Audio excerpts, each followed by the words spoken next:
62 is what is your character's greatest achievement? Learning how to pickle vegetables. Ooh, okay.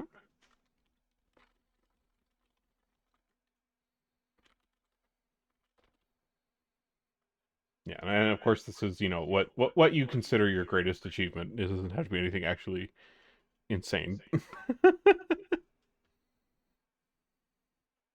Well, as a So, character, I've so accomplished you're nothing saying else. it doesn't actually have to be true as long as our character believes it's true? I mean, I guess sure, yeah, it could be. What do you think your greatest achievement was? That was some dangerous power to give her. That was. Oh boy. Um, Maz's greatest achievement is becoming ringmaster of the circus. Mm. We'll keep letting her think that. She has his hat. It was passed down to her. Okay, that is fair. Yeah, you did get the hat. Well, hold on, because I actually thought I was the ringmaster of the circus. Maz has the hat, man. She believes that it's her job now. I'm pretty sure I have the staff and tape or some shit though. You do. We're gonna fight over this. Okay, this is gonna be drama later. Oh yes, Love it's gonna it. be fun. Cool. All right. Gertis Hunker, what are your achievements?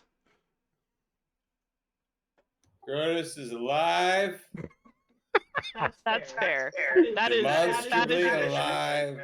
More alive than any other fucking collection of cells or single cell that has ever not been dead yet. He remains alive and as close to the line as you can be. If not that, he's been there. He's just edging the whole time. He sees the gods of death in their various forms, and he edges them. And none of them have come for him, because he denies that, and they get off on it until he says it's okay. Of course, that phrasing was necessary. He lives on the edge of death. It's almost as if he's edging death. Death wants to come to him so bad, but he's denying that coming. And it's really hard to be a good Dom. And, Grodus prides himself on being an ethical and responsible Dom with death. I see. Oh boy. I'm glad you're being ethical. I don't think Moog was ready for this. I'm so ready for this. This is great. Oh, by the way, Grodus thinks that bodies are gross for the most part, just weird meat machines, and just hates the idea of BDSM unless it's on a spiritual level with the god of life or death or creation or something. Fair, valid. So he's just really into degradation then. Only on a spiritual level. On a spiritual level? Yeah, that's what I mean, like verbal degradation. No. It's gotta be like I do something that risks my existence for the sake of showing that I risked my existence more than Again, it's lawful chaotic. He's very true to the belief system that you cannot fucking figure out. Look, Maz says that's way too smart for her brain. She's just gonna trust Grodus. Because she's lawful chaotic or chaotic lawful.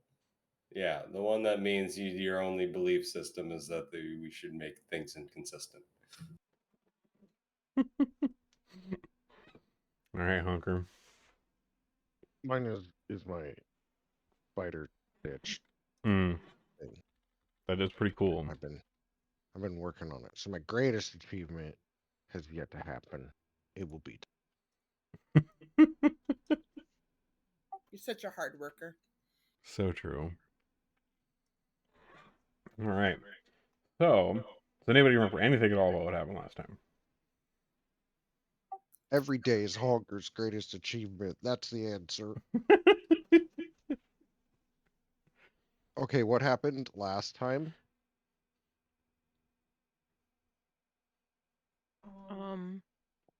when I started, somebody pick it up here. I think there was crystals. Didn't we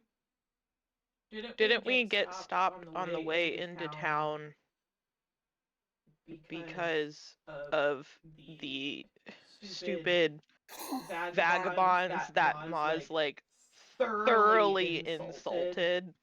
Oh, the cop dudes. Mm-hmm. Oh yeah, I That's did right. a lot of vandalism. That's right. against them. That's right. So yeah, you guys met the Banyan boys, who are a trio of brothers from a family that has evidently been the cops of this town for generations, and they don't seem to like you guys. And the feeling's mutual. And the feeling is mutual. And they're kind of stuck up asses. You guys went into town and you talked with the mayor about, like stuff going on and like the problems, and they didn't want to talk about the problems. They wanted to make sure everything stayed positive. Oh yeah, And they were very big on, oh no, let's not address any problem we have. Let's hide good that vibes only. and Good then vibes only. pretend like everything is fine so people think it's fine even though it's not fine, and never fix a problem. Yeah, good vibes only. And let's see, you guys also went to the shop and bought some various interesting little trinkets. And Oh yeah, there was the metaphysical shop. yeah, there was like a shop. Well, it was a normal general store, but she also had like a bunch of like crystal No, it blue. was a metaphysical shop. You're Oh, wrong. We bought the hair treatment for Scorch. Yeah. Yeah, we bought a hair treatment to help fix And his we've been baldness. rubbing it on his good boy head. That's true. It's true. But yeah, it was a general store where she also had a bunch of like crystals and talismans and stuff to help protect people because of some bad vibes juju going on. Let's see. And then you guys also went to the temple nearby because the head like gal there is also kind of a historian, and you guys were asking her about the town and about the tower and about like the welt and like what happened with that. And the only lead that she really had for you was the hunter guy, who was the one that you guys rescued on the way into town from the plant dudes. Mm-hmm. And he mentioned that he had been out to the tower before. Oh! Yes, Don't forget, at night we had the bad dreams there was for that as people well. that didn't roll well. Oh And yeah. Grotus, we had Grotus roll, and he had a bad dream, and you need to make sure he knows. That's true. Oh no. That is true. So we'll get to that in a moment. So the hunter guy, you guys were asking about the tower. He had been out there. Didn't notice anything particularly off about it, but one thing you guys picked up on from his descriptions of the tower and the historian's descriptions of the tower and other stuff you've heard about this, there is one thing strangely absent from this one in all of the descriptions of it. There is no glowing orb. Oh, right.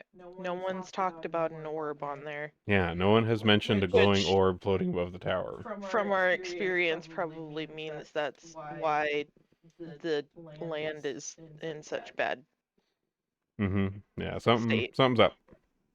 Something is up. But all the Zolgath have been spotted, so Was clearly. there ever an orb? Did it disappear recently?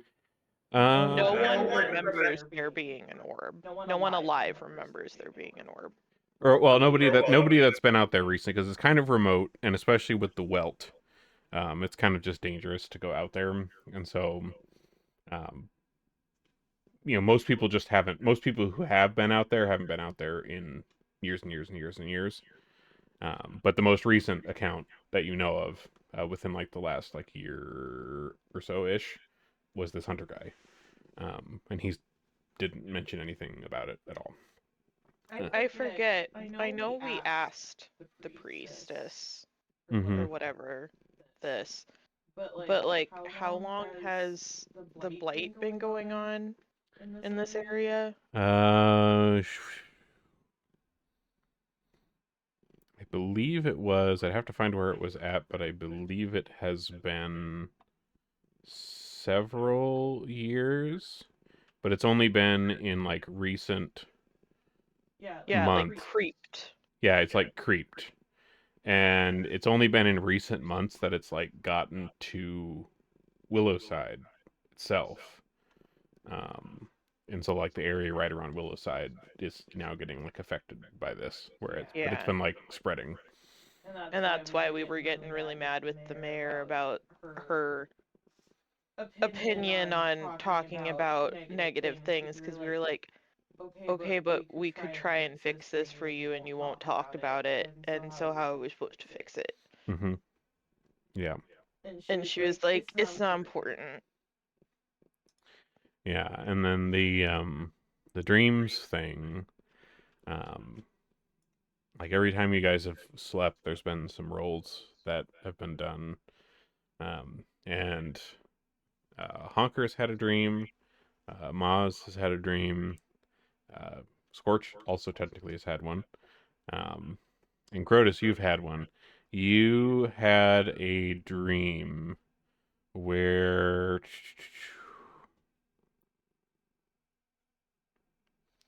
you had a dream where you felt that you were drowning in a lake while there were many hands under the water that were grabbing you and dragging you downwards. Oh shit. And Yeah, the dreams haven't been fun. yeah, the other dreams that they had, there was, I think this was Honkers. They were standing in a. Oh wait, no, this one was Maz's. Maz was standing in a field in a hurricane, and the water on the ground was knee deep and rising fast.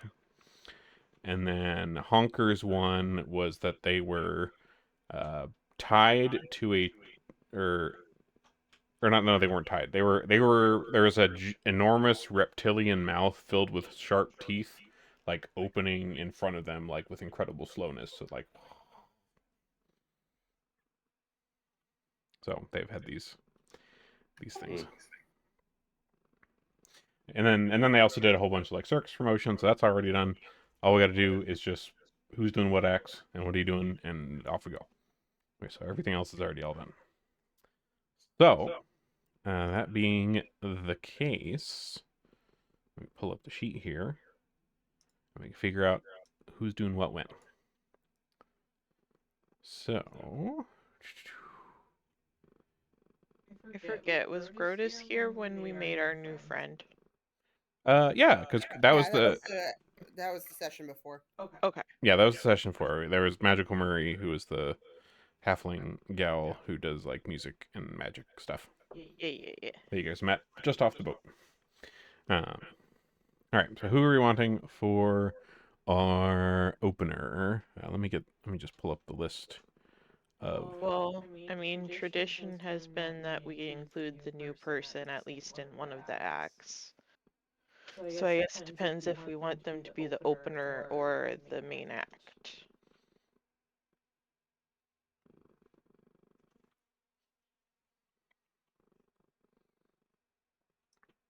Oh, my shit is definitely main character shit tonight. Well, it is all Okay. the time, but Honker like, can be main act. Okay, so we're gonna put Murray for the opener. Yeah. All right, that's cool. Murray has that's 22. Okay. And then for the build up, what 2x are we doing there?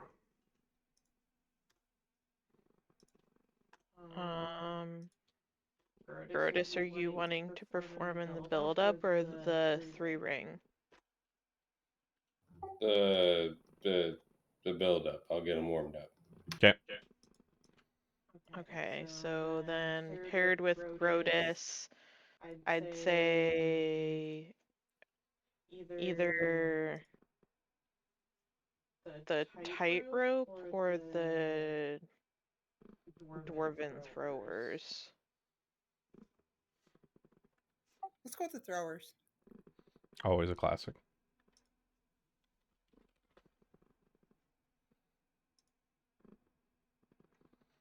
Okay, and the big number sounds like it is Honker.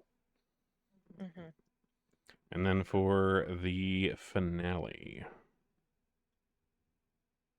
And that's three, right? Yeah, that one's 3. Okay. Has Calkek performed in a while? Yeah, you did Calcuc last time. Trying to think if there's somebody we haven't used in a while. Let's employ the children. What They about should earn their the? keep. Like, I forget we which put one a is lot into 'em. Calpec. Calcuc's He's that guy the we found in the cave. yeah, he's the Yeah, one that- that transforms. Okay. So there's Calcuc, Miss Dancer, which is the Pegasus, Oofy, who is the kind of partially blizzard We guy who haven't does water stuff.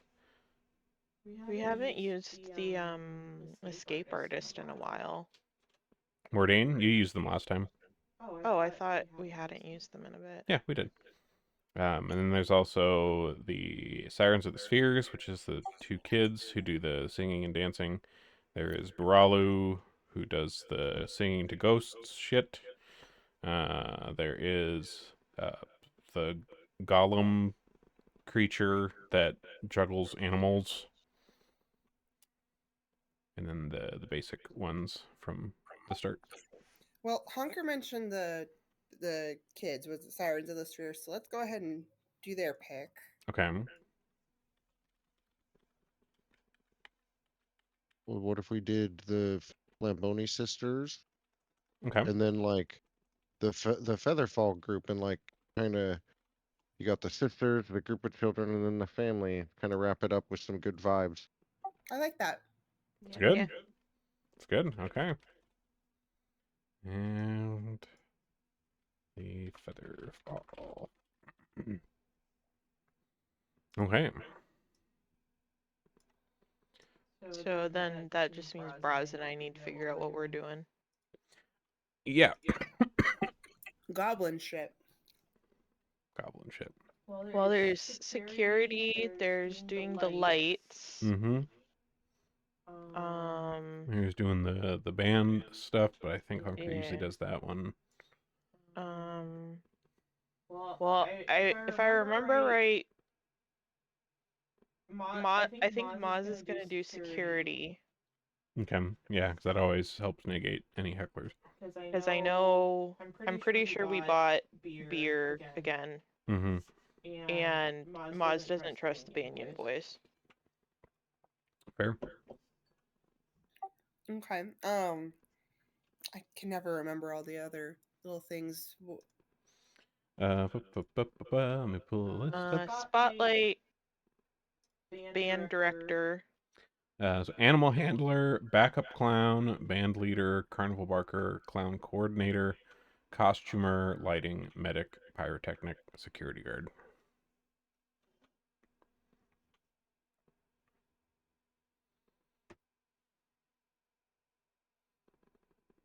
Well, what do you guys think will be the most helpful? I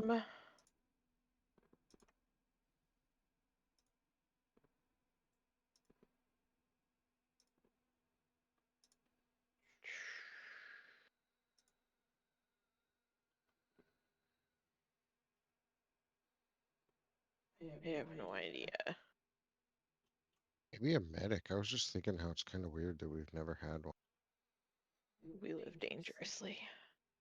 Well, yeah, but like one of our selling points is the social medicine aspect.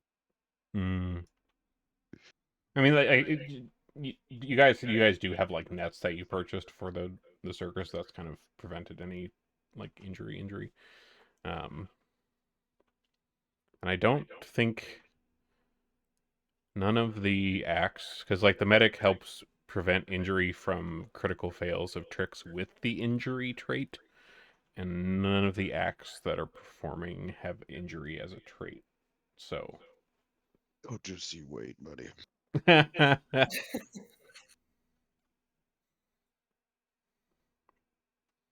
we didn't really pick any like animal acts either, did we? So we probably No. don't No. need the animal handling. Maybe backup clown. Somebody do backup clown work.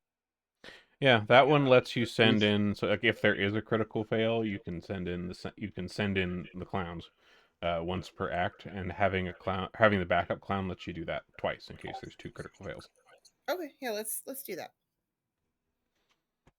All right, cool. All right, I think we have everything set then.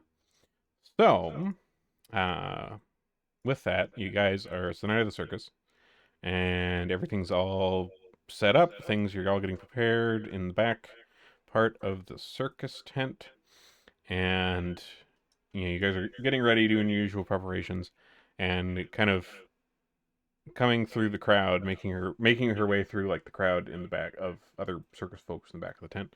You see the mayor approaching you all, and you can see she's kind of dressed herself up a bit for the occasion, and she looks very excited, and she sees you all here, and she says, "Oh, yes, yes, I wanted to uh, find you before the show. Is it all right if I make an announcement before the beginning of the circus, for the sake of the town?" Sure, I as you don't don't- see why not. As long as Great. it doesn't have a measurable impact on profit. No, of course not. I just want to hype up the show a little bit and just say how grateful we all are for you all being here for the town. Okay. Wonderful. Then I will see you then. And she kind of heads back out with the rest of the crowd here. So as the time for the beginning of the show comes, you look out into the crowd from the curtains, and it looks like basically the entire town came out to the show. Clearly they have not much else going on and are in dire need of some kind of distraction, and that seems to have turned out to be the case. They're like all here as far as you can see. It is packed. And when the lights go up to begin, you see like the mayor has made her way down and kind of nods in your guys' direction to make sure it's okay to like step into the spotlight that's down there. Yep. Okay, Mhm. you kind of nod back. All right, so she steps out there and turns to the crowd and kind of raises her hands a bit and says, "People of Willowside, as part of my entertainment initiative, I am so pleased to introduce to you the Circus of Wayward Wonders. Fresh from their recent tour of Escadar and the Swordlands, they will amaze and astound you. Cast aside your worries for this evening and enjoy the mystery and whimsy of the circus." And at the end of her little speech here, there is a rousing roar from the audience. They are just all like, ah, like they're hyped. They are excited for this. So with that, the first act begins here with Magical Murray, and it begins with like there's nobody out in the rings, and you start hearing this kind of joyful little tune pick up.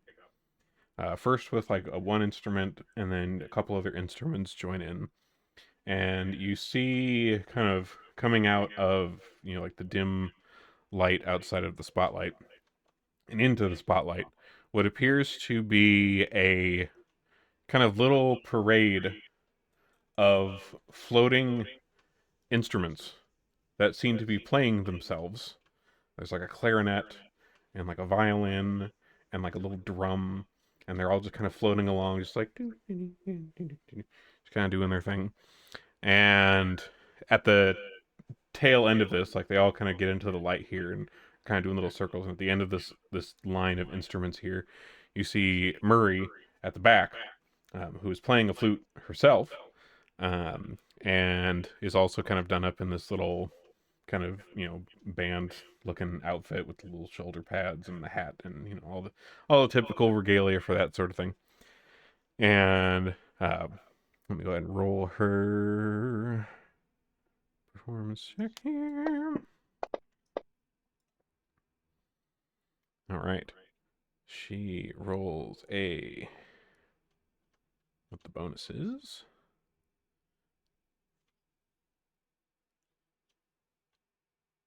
38. Nice. All right. So with that, that's a critical success. And like the crowd is enjoying this. You can actually almost hear, like you kind of assume, whatever this tune is she's playing must be someone that people know, perhaps like one of the area or something. But you kind of hear people in the audience like kind of humming along a bit as it kind of goes on. Getting into the music.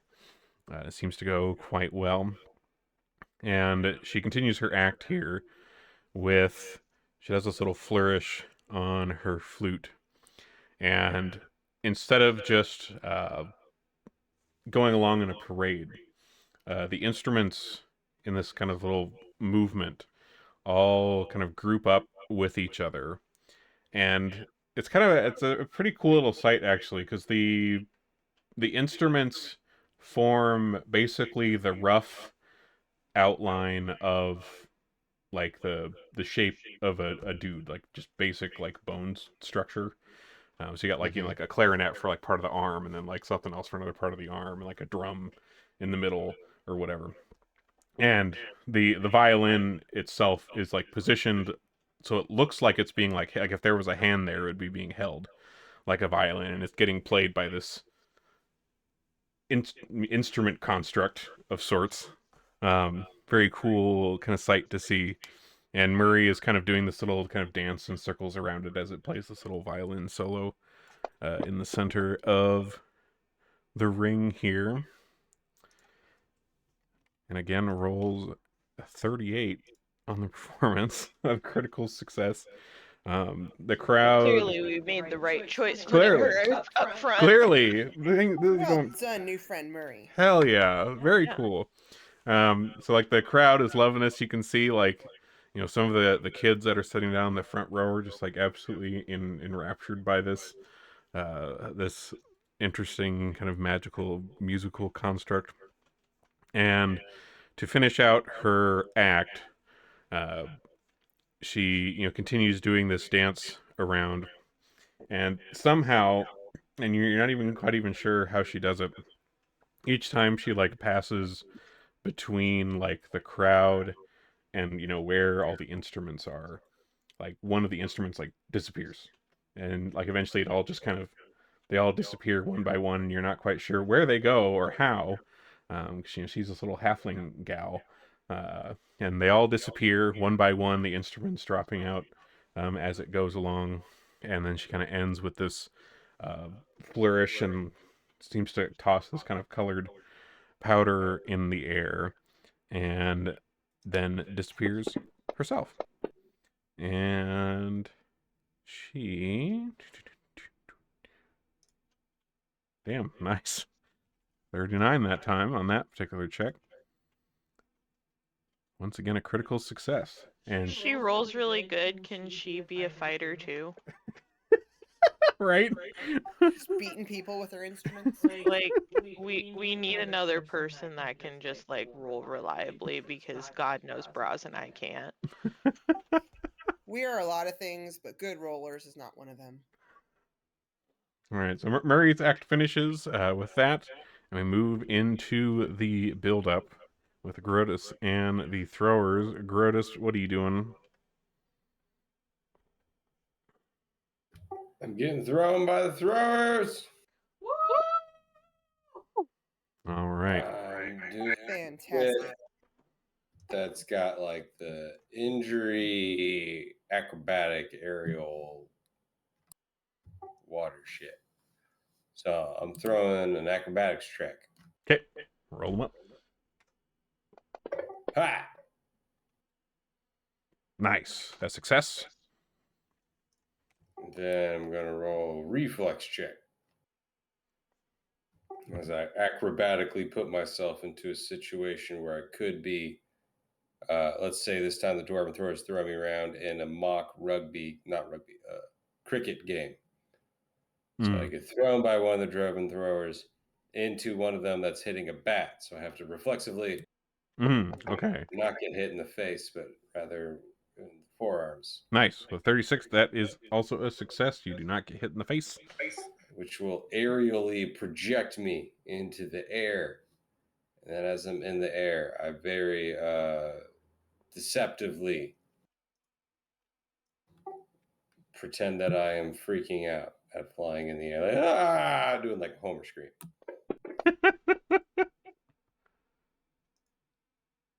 All right, 25. All right, that is just a normal failure, so it just doesn't generate. Hero point. I'm gonna commit. Okay, commit to the bit.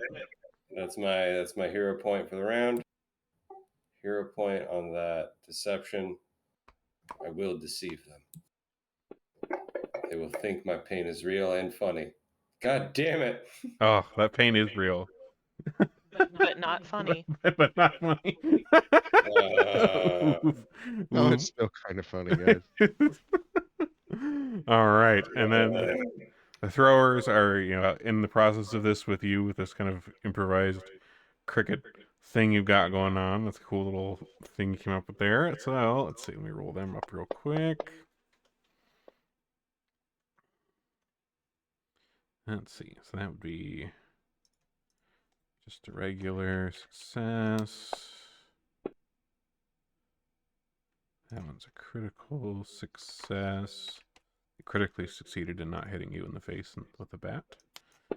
And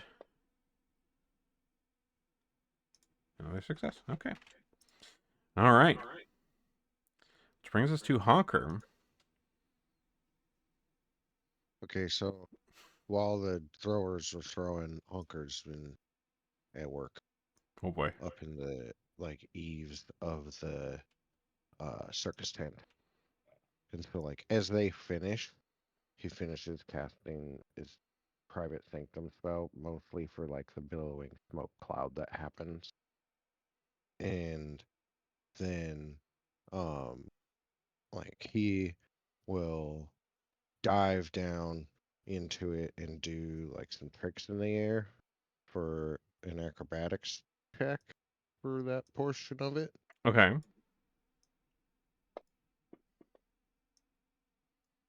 All right, 25. Let's see, at this level, that is just a regular failure. And then right as he would land to hit the ground, he'll use his teleport spell to get his skin stitch to catch him. Okay. And then he will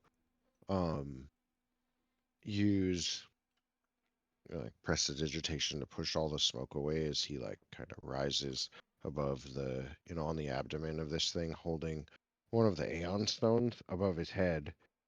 And his entourage, he has repainted them all, and he has clamped them all together. They're all kind of laying down, and he's lifted them up with his other hand. And if you look closely, he's glued their arms in place and stuff like that to form some facsimile of the Isle of Kratos. And he's carved one of his eyeballs out because he can't just have one eye in the middle of his head. But he's trying to look like the god Aradin, and when he brought this whole island up out of the sea. But it's been honkerfied. Provocative. Ooh, avant-garde. Very cool. That one would be a performance check, I would say. Cultured. 42. Yeah, that is a critical success. Damn. Very nice. It is provocative and alluring. Really makes Well, the people when think. people talk about honker, those are the two main words they use to describe him.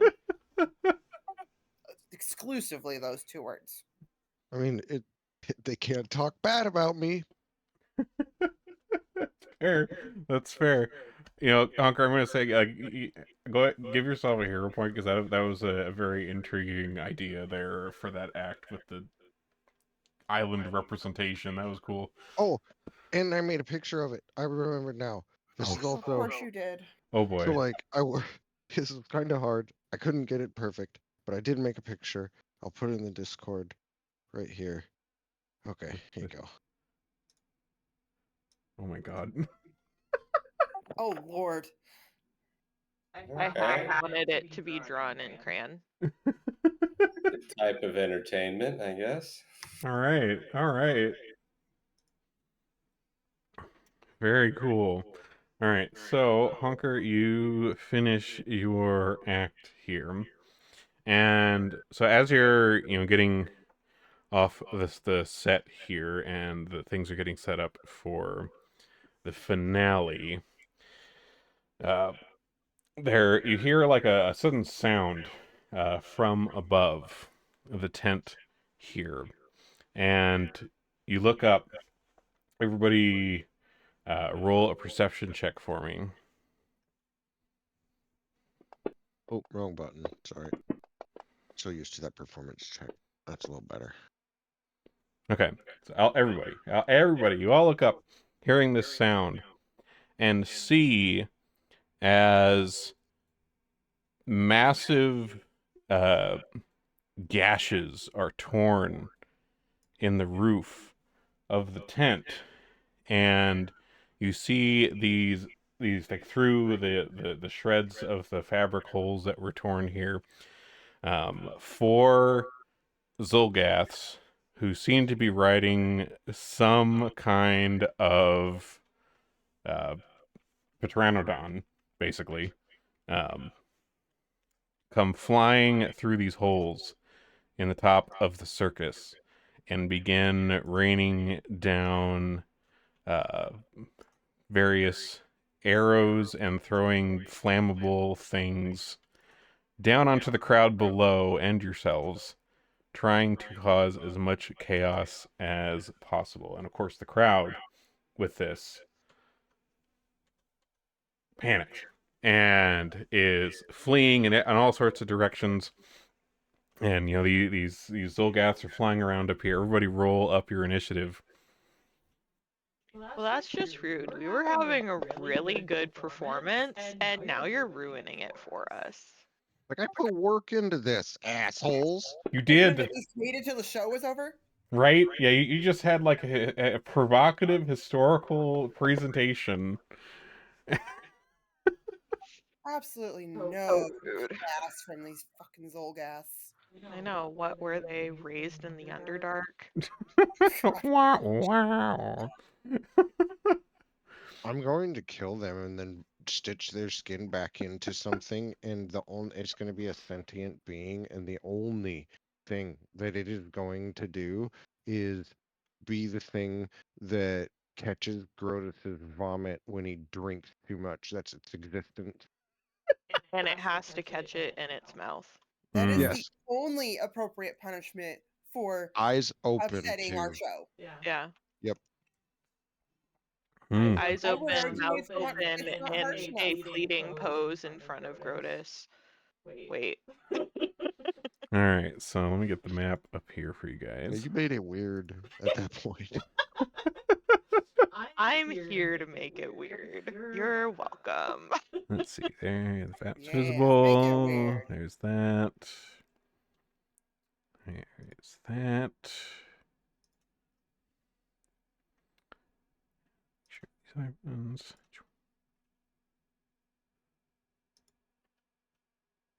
Okay, I think that's everybody. Yep, that's everybody.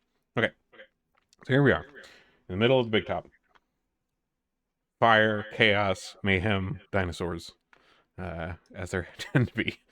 You know, usually this would be a great Tuesday afternoon for Maz, but she doesn't like it.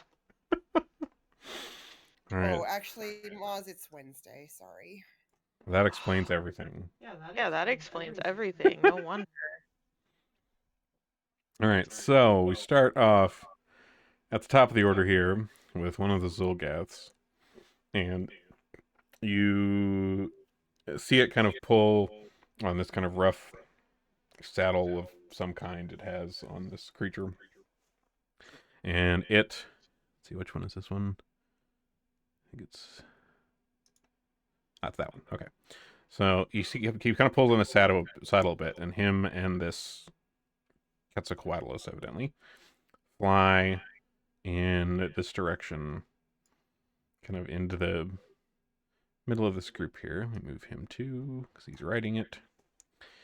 And once he gets there, he aims with a little, looks like a little bow that he has, and tries to shoot down some arrows at Maz.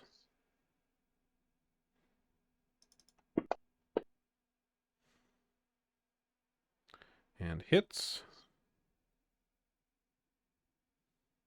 Oh wait, did we ever recover from our fight of getting here? Yeah. You should have. No. No, I I still have definitely still have 46 wounds. wounds. Oh, go ahead and heal those up real quick. You guys, it's been like a couple days. You guys are healed, whatever.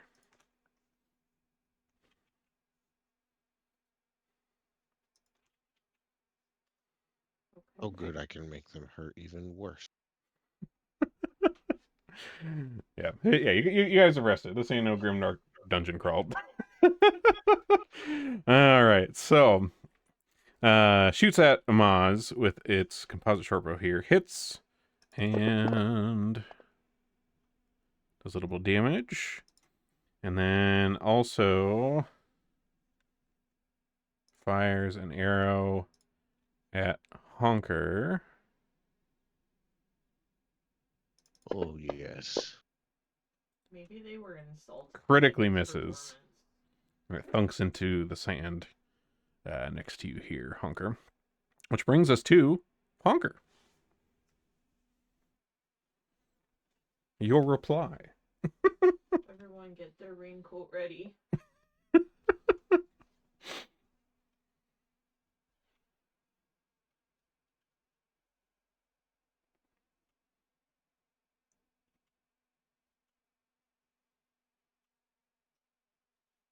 The silence might be scarier. Yeah, Oh. I'm a little scared. I think the internet just died. It says disconnected. So we'll give Quick a moment to get. Yeah, we are having some bad weather over here right now. Oh, that's right. Possible tornadoes tonight. So.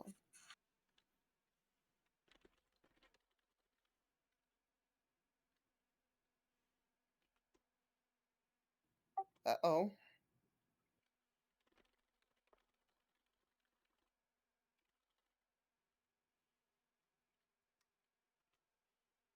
Remember how we almost moved to Missouri? How silly that would have been? When did we almost move to Missouri?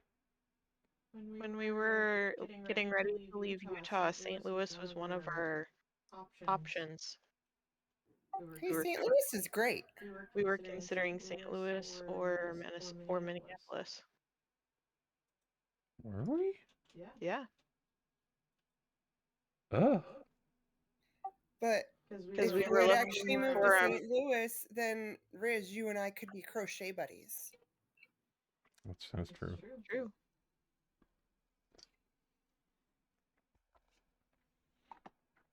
I don't remember that at all. Yeah, we were trying to figure out big cities that were within a reasonable driving distance from Cedar Rapids. Oh, yeah, that's just all the cities that are 5 hours away. St. Louis, Yeah, Minneapolis, and Chicago, we were and like, Omaha. well, we don't want to live in Nebraska and we don't want to live in Chicago, so Minneapolis and St. Louis are basically our options. And we were going back and forth, but I was like, well, I'd rather move to Minneapolis because Brittany's there. Not you, Brittany, but Obviously. another Brittany. There's a lot of Britneys. We are kind of an amazing breed. And so And so then we moved to Minneapolis. That That was a lovely story. Yeah, I was gonna say, like, I don't remember ever being for St. Louis. It was just It was one of our options. Yeah, it was one of the options, but I think I never said we were going to, just that it was an option for us Okay, that yeah, we were yeah, it was an considering. option.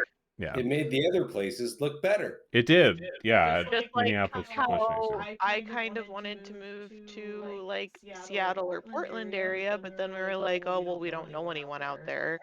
Cost of living's outrageous in Seattle too. Yeah, that too.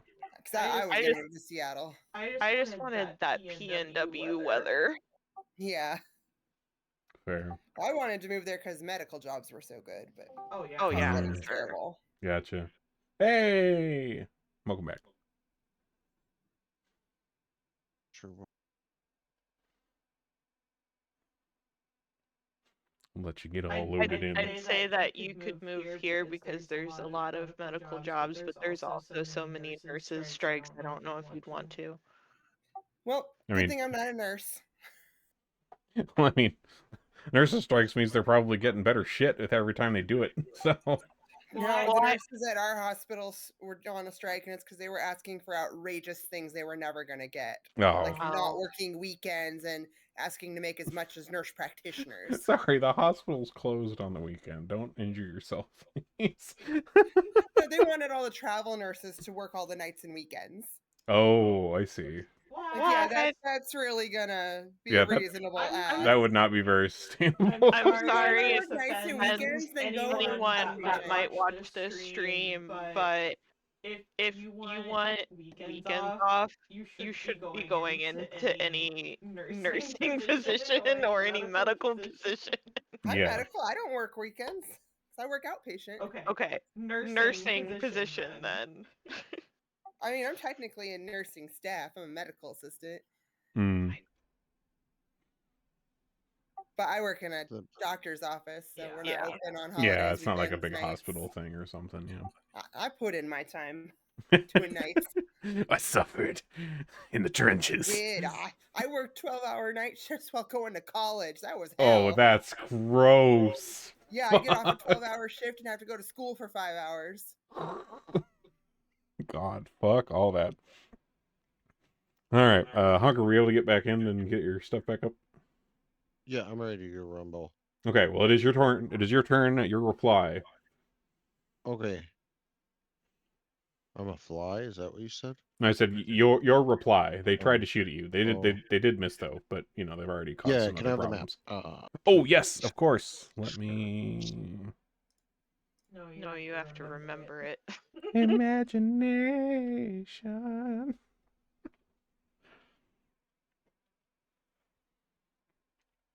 Okay, this will get.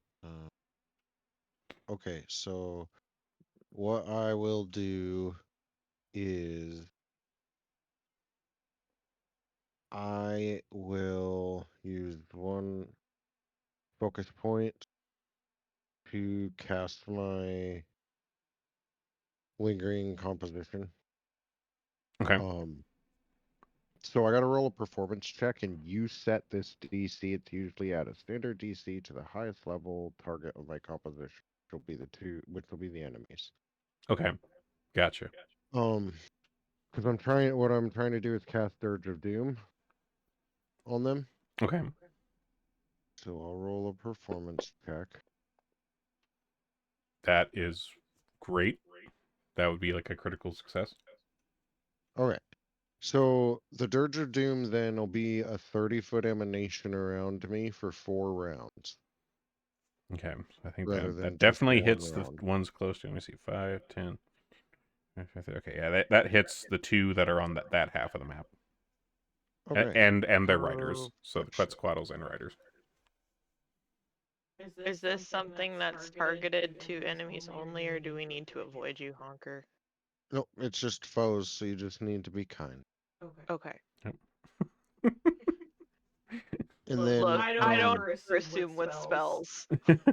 yeah, is a good call. So then I will, with my other 2 actions, I will cast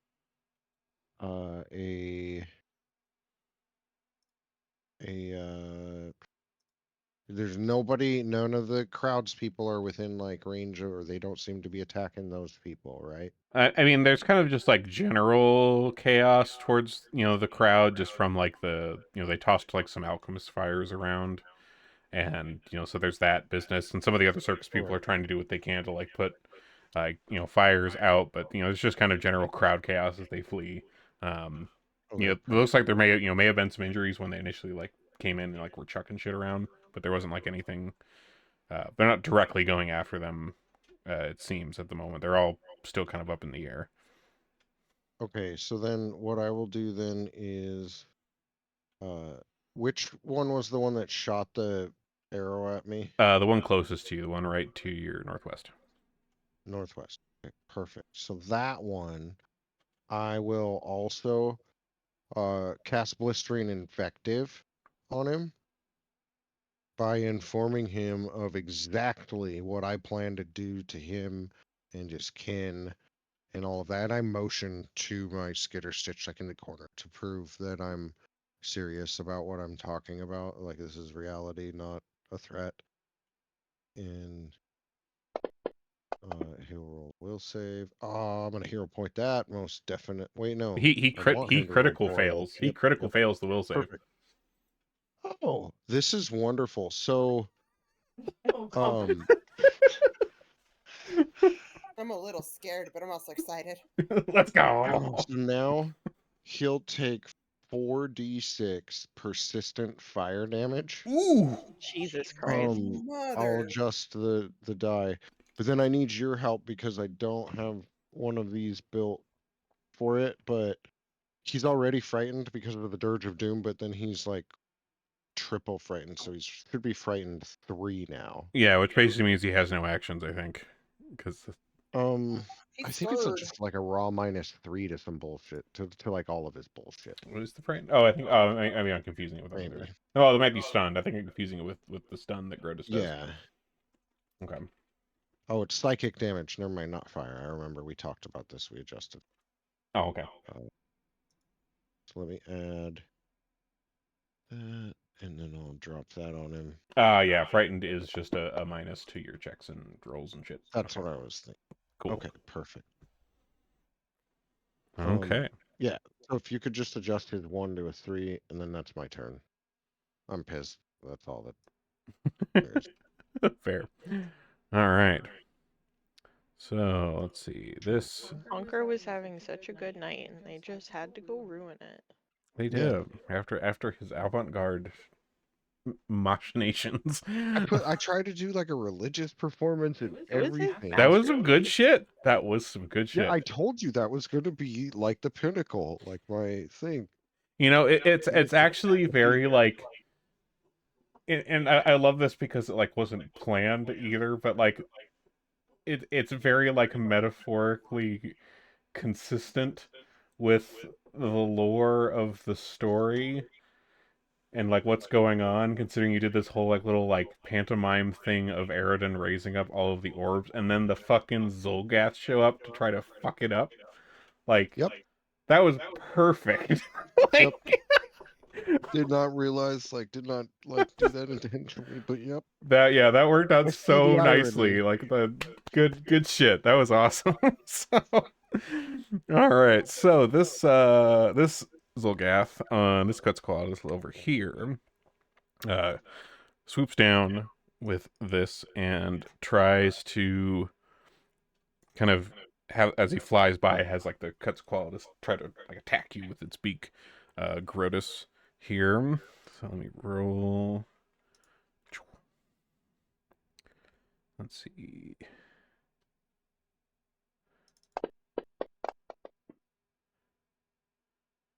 Oh, oops. Why are you not targeting?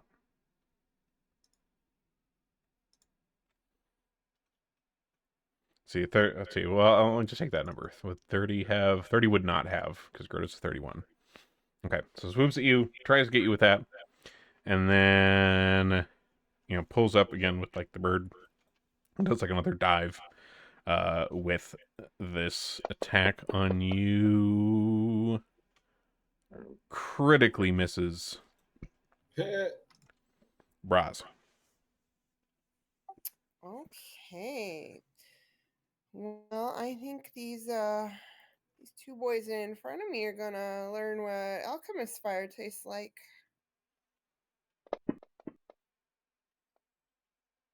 Would not recommend. A I critical. accidentally did it once. Nice. All right, so you chuck these up here at this guy, and his bird, manages to miss the bird, but smacks the Zolgath, and Okay, kind of so spills. he's gonna get the persistent, Mm-hmm. and then I'm gonna do one more alchemist fire. Fuck him up.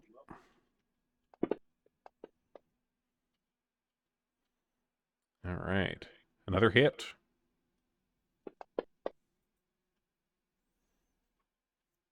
All right. So he is a bit on fire up here on his bird dino.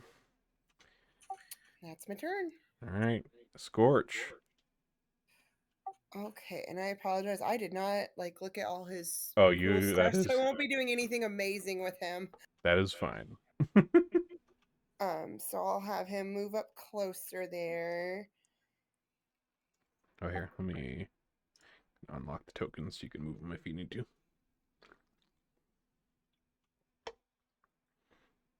Okay, and then Scorch is gonna attack the big bird thing. I think we're gonna go with some claws. All right. So Scorch, you know, the guy and his cut squad are like a little bit off the ground, but Scorch has some leaps in him, and so Scorch leaps up with the claws, digs in, and trying to get a good grip onto this thing and maybe yank it down to the ground. Does some damage.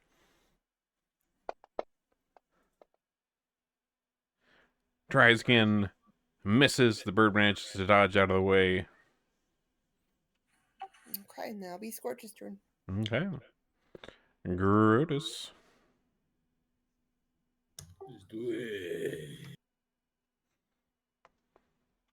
Since nobody has been successful in hitting me with a melee attack, I must do them to dishonor, spending an action to deceive them.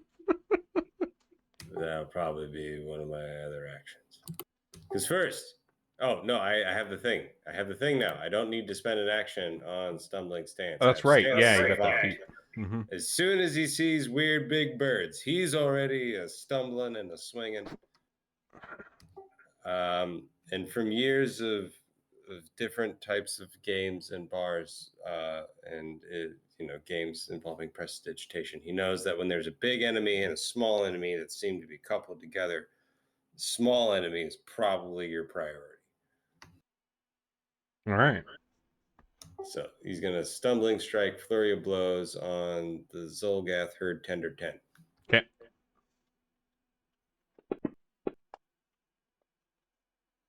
A critical. Let's go. Love it.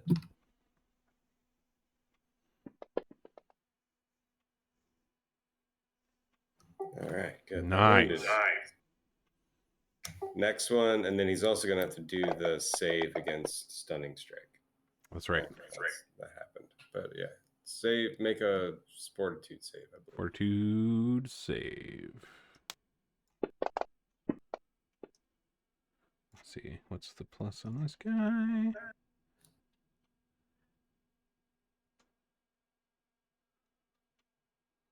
See, and we figured out that yours was to be like a, was it like a 30, right? Yeah, 31. Okay, that's right. Okay, it fails, so stunned. Oh, and he fails by more than 10, so that's a critical fail? Well, no, that the 12 is without his bonus. With the bonus, Oh, it's okay, right. with the bonus. It's with the bonus. It was a 30. So he's stunned one. He stunned one. Yes. And so first action, flurry. Second action, deception. Against his his wisdom DC. All right, wisdom DC. Let's see. Let's see. You succeed. Hell yeah, he's off guard for this final strike. All right.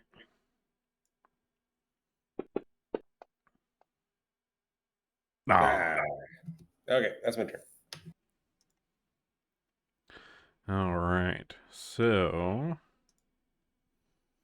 the bird up here in the corner, you see this one. It kind of moves along with its dude here and flies in like an arc over the bleachers here and you see it try to like swoop a few times and does seem to try to go after some of the random townspeople that are still around or trying to get out.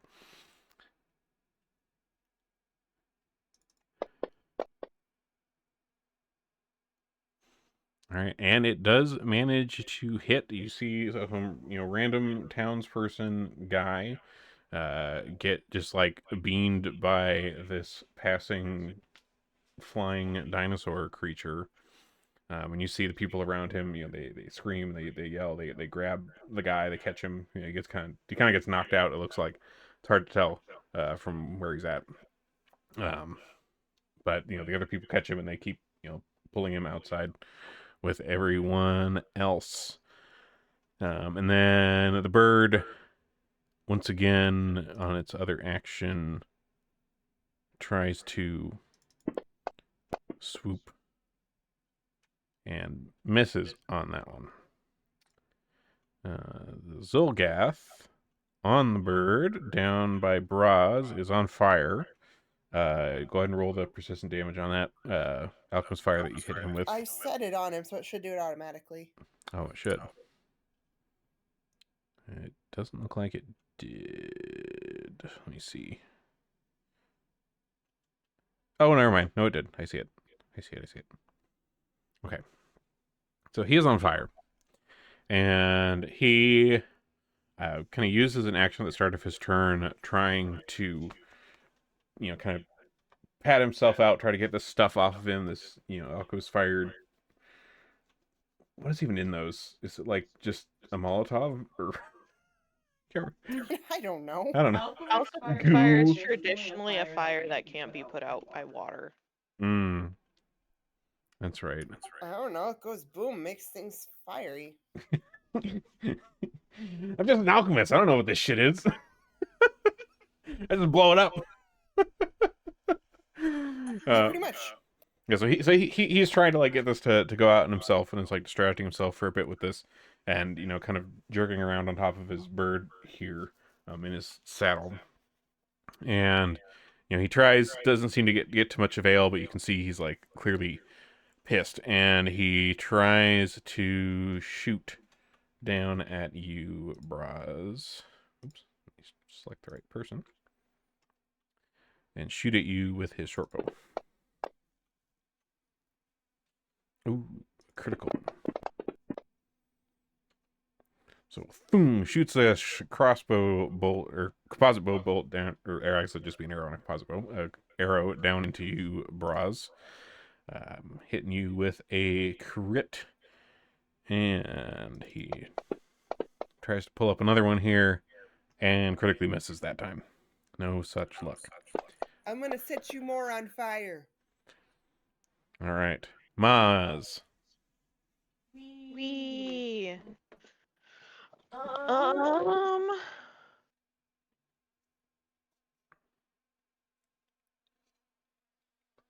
I guess I'm gonna go up to this one and use my rapier. Okay.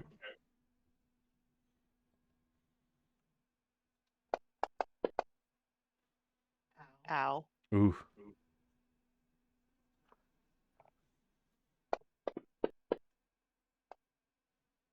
There we go. Okay, that one hits.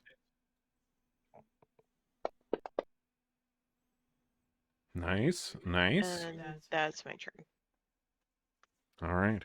A little bit of damage into there.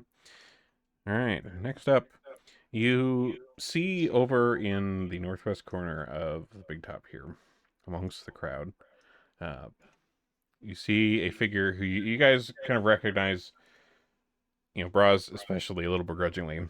It appears to be Leodoric Banyan, the main brother of the Banyan brothers. And you see him standing over there, and he seems to be kind of, he's kind of like trying to make himself look important and stuff, but he has a sword out, But he's like shouting, to the townspeople, trying to get people out, being like, go that way, whatever, trying to, trying to look like he's doing something. And, you see, you watch him for, the length of his turn.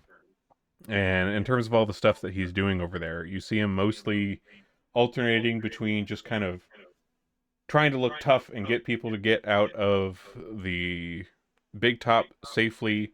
And you see at one point he turns around and uh, screams like an insult at one of the Zolgath things and calls them a dino dick. And then it goes back to just like trying to herd people out of the big top here. Doesn't really seem to be doing anything super important aside from that. Yeah, that tracks. Can Maz use her the very end of her turn to yell at him? Yeah, that's a free action. You can just if you're wanting to yell at this guy, go ahead. Okay. She looks at him and goes, "Hey, bitch man boy, why don't you actually put that sword to use and stop being useless?" All right. Nice. So he kind of turns as he sees you calling him out here while you guys are fighting these dinosaurs. And you see him kind of get this like begrudging look on his face, just like, oh, fine. And you see him actually he sheathes his sword, and you see him like take the bow off of his back, and you see him look to be like lining up some shots towards some of the Zolgaths here for next time. Yeah. Yeah. All right. So the Quetzalcoatlus here above Scorch is, a little bit distracted from the on fire tender on his back. But he does still try from the direction of his rider to swoop down and attack at Scorch. Oop. No, my baby. The child! With the beak. Hits.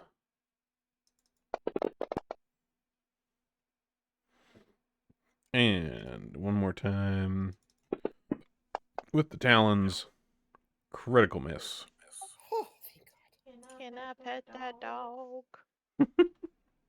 All right, the Quetzalcoatlus above you, Maz, does similarly. Oops.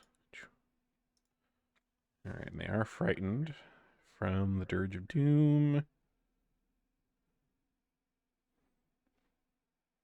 All right, they try to swoop down at you with the talons. Miss. And try it once more. And miss.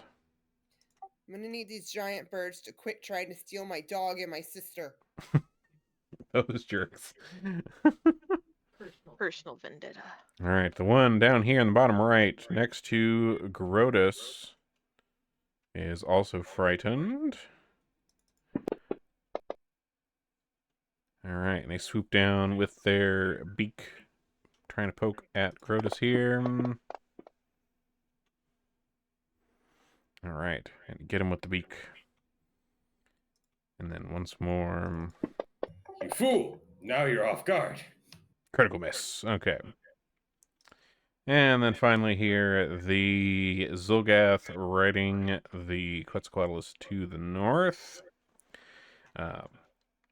You see them. They still seem to be kind of trying to fuck with whatever crowd is still around a bit. And they come down and they have like a whip at their side, and they pull off their whip and they try to like, get someone as they're like swooping by him.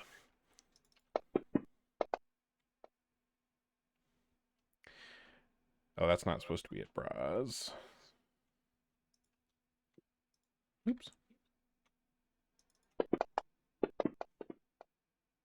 All right, there we go. And they miss. And they go back up into the air and pull out their composite short bow here. and appear to try to shoot it randomly into the crowd.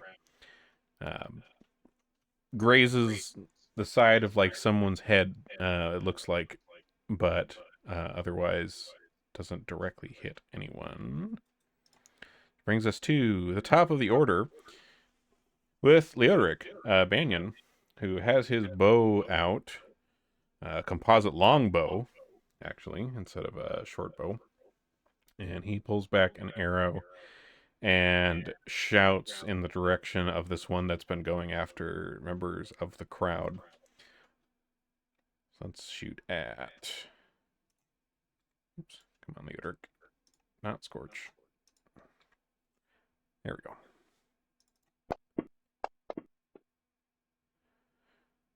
go. All right.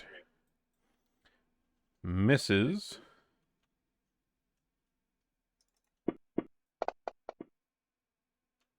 Hits.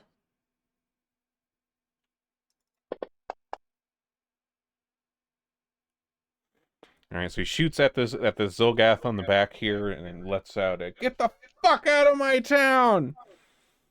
And for his last action, fires one more arrow. Still hits.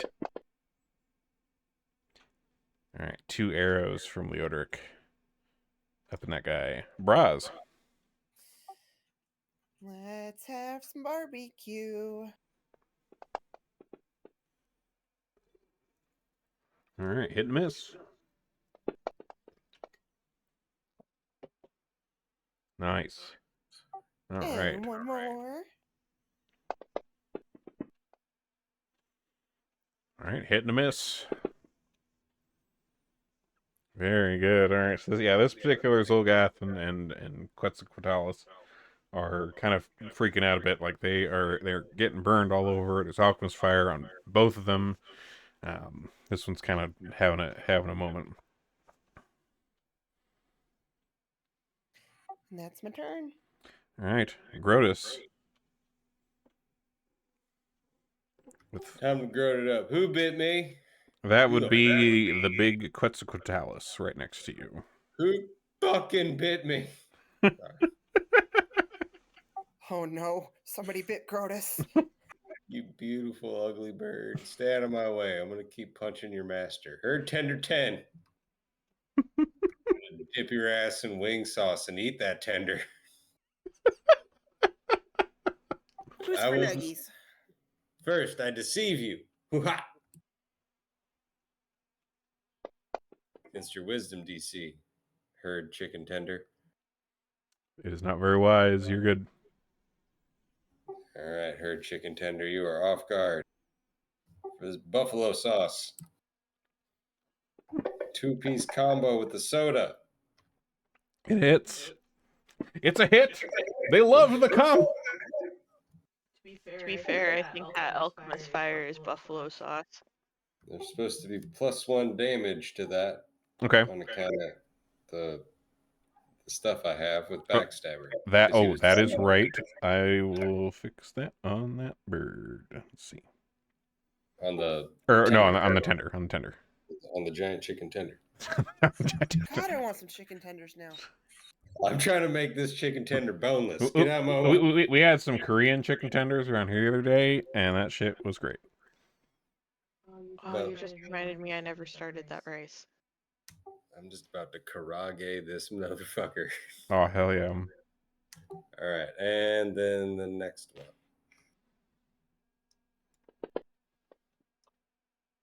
Well, that's fine. I'm okay with that. Oh, and because you got hit with one of the first ones, the fortitude save. Ah, right. Let me roll that real quick.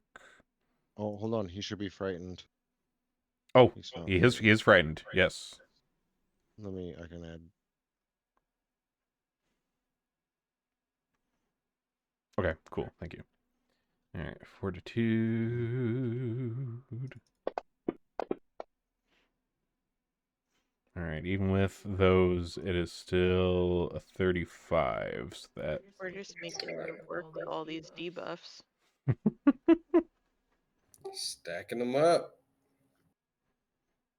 All right, that's my turn. Okay.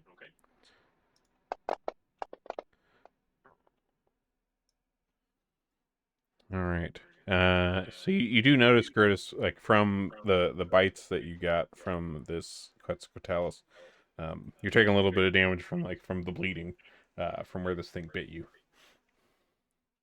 Ah, damn it. All right, Scorch. I ain't got time to bleed. I think Scorch is gonna switch tactics and try to bite the giant chicken. What a snack. Oh.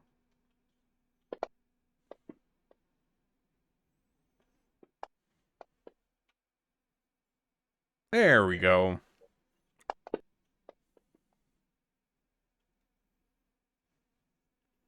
Well, that's not great damage, but it's something.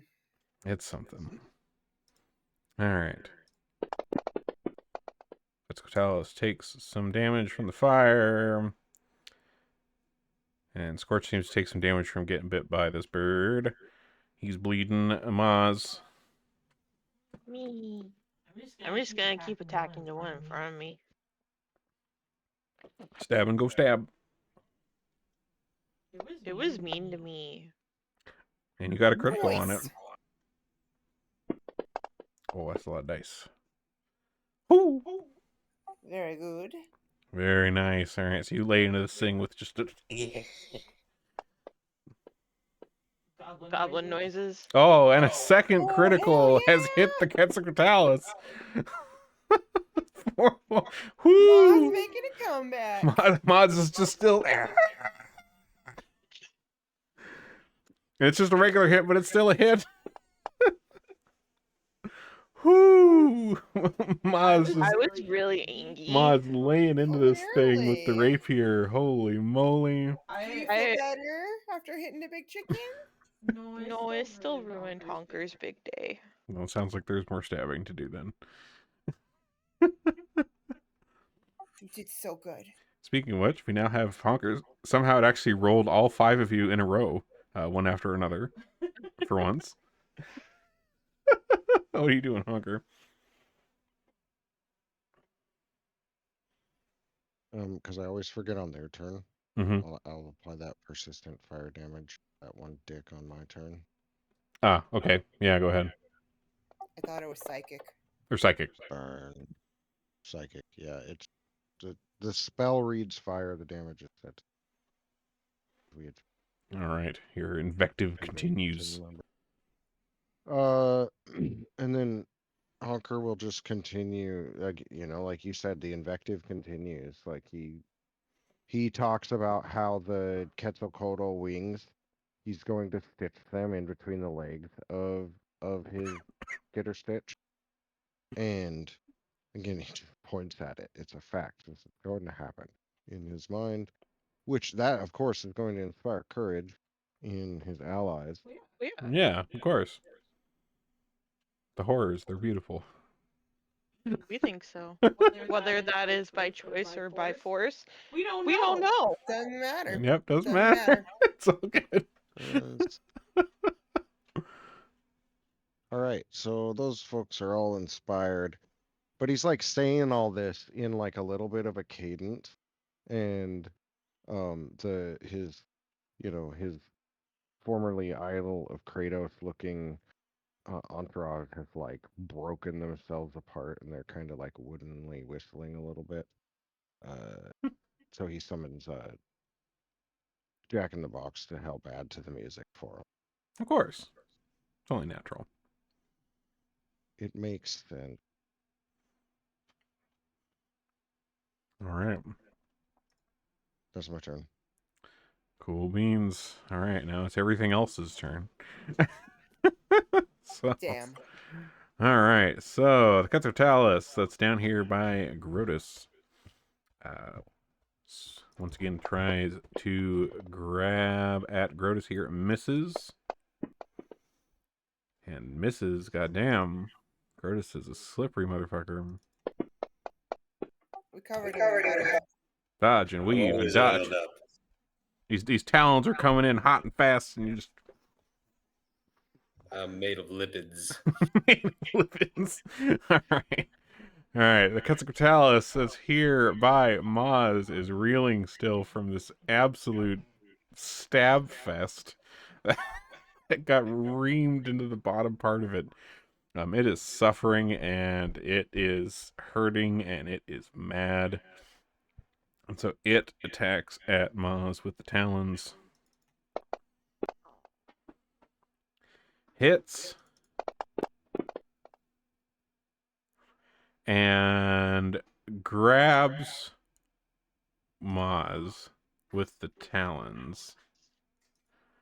And tries to, like, take off with Maz grabbed.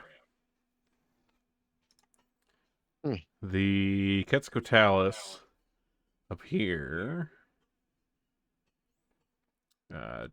it turns along with its rider since it's getting shot at by Leodoric here, and moves in this direction towards Leodoric. Doesn't get quite all the way there with one. Uses another action to get the rest of the way, and then with its final swoops at Leodoric. And critically misses. Alright, Quetzalcoatlus here. It swoops down at Scorch. That frightened roll off these guys. Still be on them. I don't know. Is it like set up that it does apply for like Yeah, 4, or because it seems like every time it No, gets I around it. didn't. I should have modified that. Okay, I see. Gotcha. All right, so Quetzalcoatlus attacking at Scorch, hits, and with the hit with the talons also grabs at Scorch. And then with its last action here, it flies kind of higher up in the tent, like 20 feet off the ground, carrying Scorch. Excuse me? All right. The Zilgath riding the Quetzalcoatlus down here by Grotus takes his whip off of his belt and tries to like lay in a couple of good hits on Grotus here with that.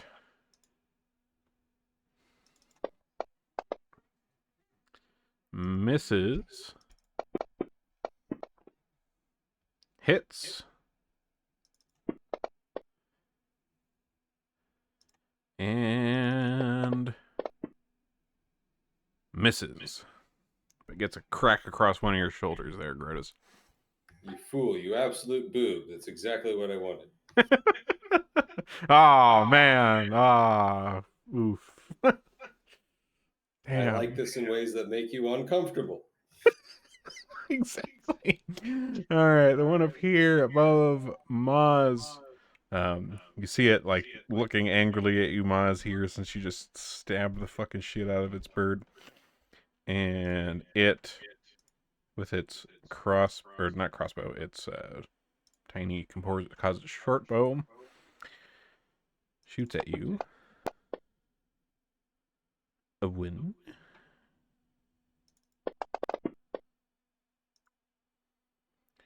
A taboo. Miss. And a 3. Still a miss. I got one in. Let's see. The one up on the bird with all the alchemist fire is pissed and on fire and hurting a lot. And he also gets the short bow out. Or no, he still has the short bow out from last time. And shoots at you, Braz. Miss. Miss. Hit.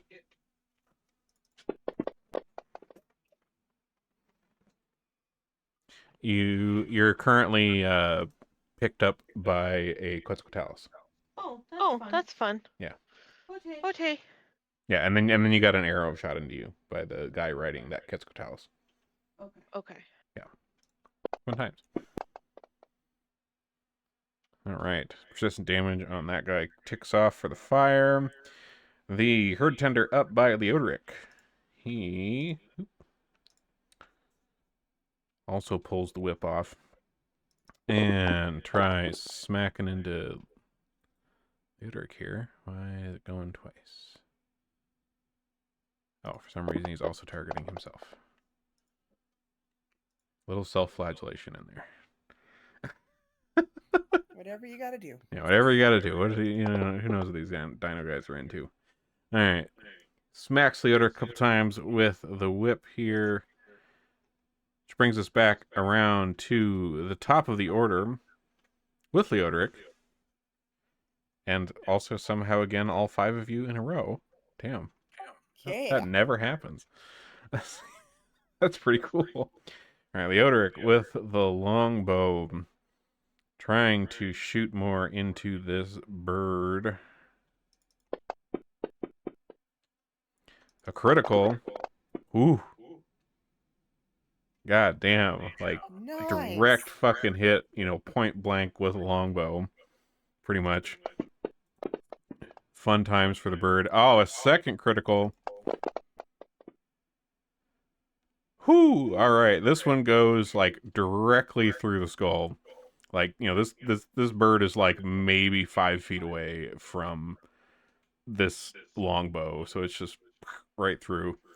And falls to the ground. The Zolgath on its back kind of tumbles off awkwardly onto the ground as its bird dies. And let me delete the bird.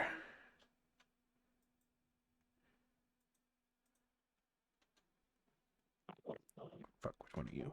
20? 13, 18, 20. There it is. Goodbye. Grotus drops his jug of whatever he was chugging and then exhales a bunch of smoke and goes, "Who the fuck is Leodric?"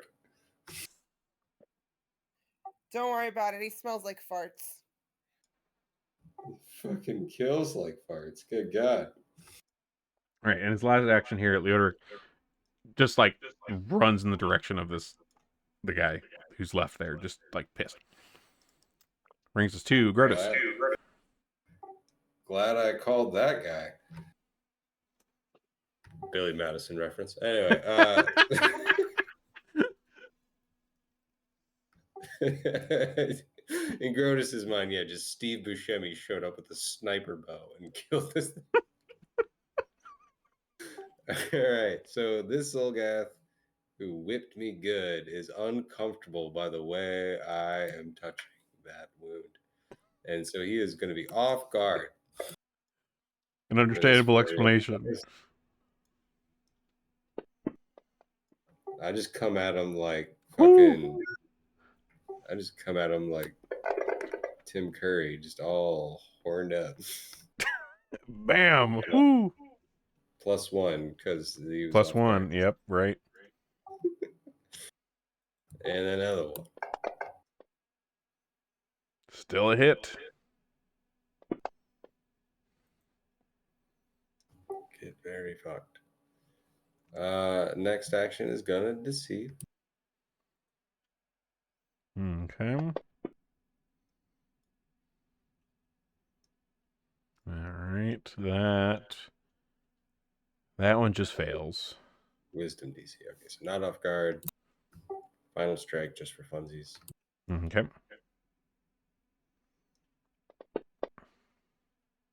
Okay, it's my turn. Damn. Okay. Raz. Your dog is in the clutches of Quetzalcoatl in the air. That is on fire. I'm not happy about it, so I'm gonna throw some more alchemist fire. So they tried to steal both her dog and her sister again. This is just not my day. Yeah, I guess that's true. Yeah.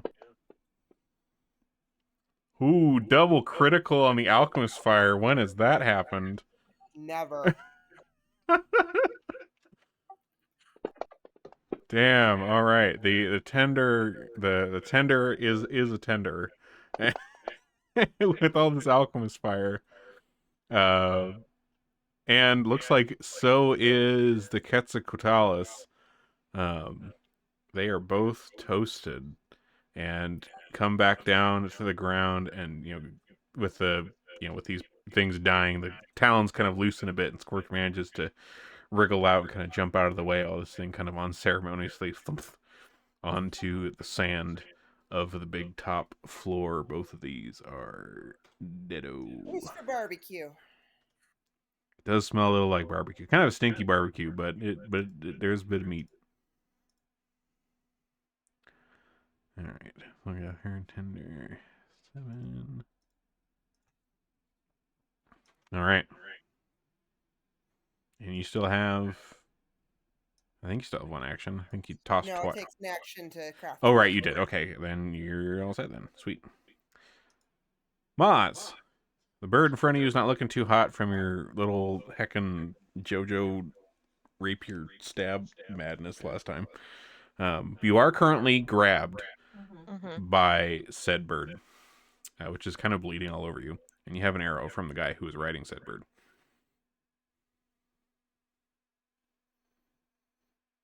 Okay. Am I able to do anything while grabbed, or do I just have to struggle to try and get free? Yeah, you would do a check for. Let me see. It's a.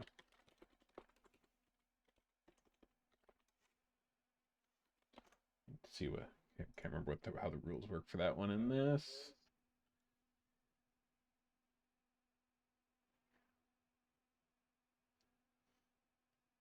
Oh, okay. That makes you, since it's a grab, it gives you off guard to things attacking you, because you have you're not restrained, but you're grabbed, so you're kind of like limited. So you can still kind of do shit as normal. It's just when stuff attacks you, you're off guard while you're grabbed.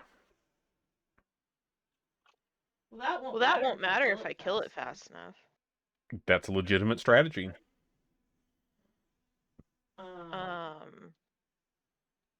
So I am just gonna use my rapier more and try and murder it, because I don't like it. Understandable. I just don't like it. It was rude. Loving all these criticals. Oh man, yeah. I mean, they fucked with the home turf, man. Yeah, man, we got home turf advantage. That's true. You did a little home turf advantage here. Yeah. So with that critical, you're laying into this bird that's grabbing you, and basically stab it off of you. Yeah. Jesus Christ. These birds. This thing is pre-kebabbed. Clearly. Good, that'll make it easier to barbecue. Right. So you kill this bird, and it slumps over to the ground, and you manage to get out of its talons, and the Zolgath that was riding it is kind of looking at you pissed, because he's on the ground here with his bird. He still has his bow out pointing at you, and you still have 2 actions. Was gonna go up to him. Hi. Why wouldn't it let me? It's not letting me select him. There you go. You're targeting him now. Okay. And she's gonna use her rapier again. And be like, how dare you disrupt the sanctity of a circus! Oh.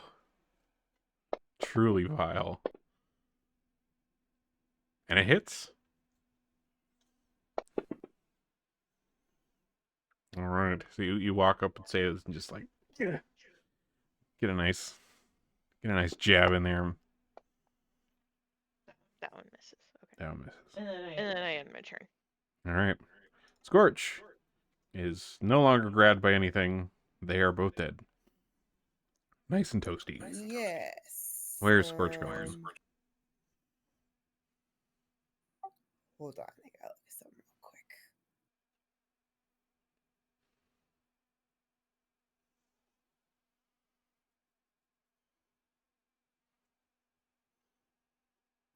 Okay, I'll remember to find it. I don't know what Scorch's like distance is that he can move, but Speed is 25. Actually, that should be higher with some bonuses. Hold on. His is. Yeah, 25 is goblin speed.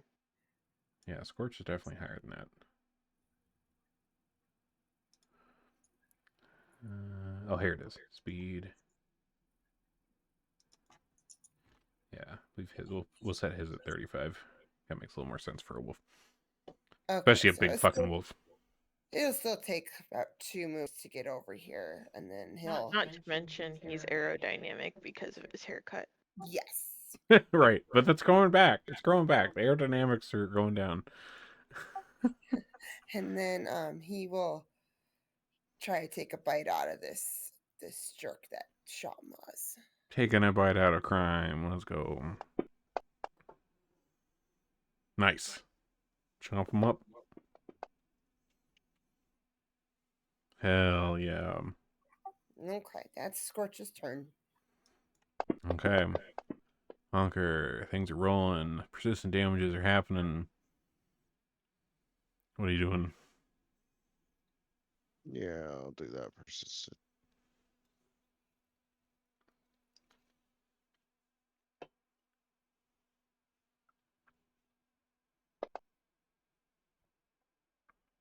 I just I'm like, fuck you. You suck. That's my whispering invective for that turn. I hate you so much I don't even care anymore. Fuck you. Get out of here. Yeah, you suck. I'm done paying attention to you. Moz has this shit. And I'll scoot my little guy over to the east a ways. Far enough that it doesn't impact Grotus when it goes off. Yeah, but Grotus will look really Confetti, so cool there's if he no turns around and puts sunglasses on. Yeah. All right. And so that'll go off. All right, That's roll a it up. signature spell. Mm-hmm. That means you can heighten it. Ooh. And so we'll just heighten it all the way for fun and games. Why not? Fix my It's part of the show. Take the limit. Past the point of no return. Oh, Whoa, that was a lot of dice. kaboom! All right. The Zolgath on the back just he was a little farther back, a little closer to it. Just The Zolgath on the back just doesn't exist anymore. yeah, just poof, and then and the back half of this bird a bit too. This thing is hurting quite a bit from the damage here. Let me delete this guy. He's a memory on the ground now. Damn. And Grotus looked fucking awesome with the explosion behind him from everybody looking from the rest of the place. Yeah. Yeah. Grotus is just standing there taking a swig of something, who knows what. No. He's out of stuff. He's just vibing. He's just Oh, like standing, knees slightly bent, like shoulders back on the ground behind his heels, eyes facing up. You get it. And little does everyone know, when Grotus turns around, the entire backside of his pants is just gone. It's ash. But if he doesn't turn around, they'll never find out. All right. See, the Elite Quetzalcoatlus here is suddenly without a rider, and it's also greatly in pain here from this explosion behind it. And it kind of panics a bit and begins kind of like thrashing about kind of wildly here, and tries to hit at Grotus here once and twice, and misses in its panic and fright and confusion. Let's see, the other Zolgath over here by Maz and Scorch getting a little fucked up here. He still has his bow up, and he tries to let loose a couple of quick arrows. Oop, why is he targeting Leodric? She should not be. Okay, hits Maz.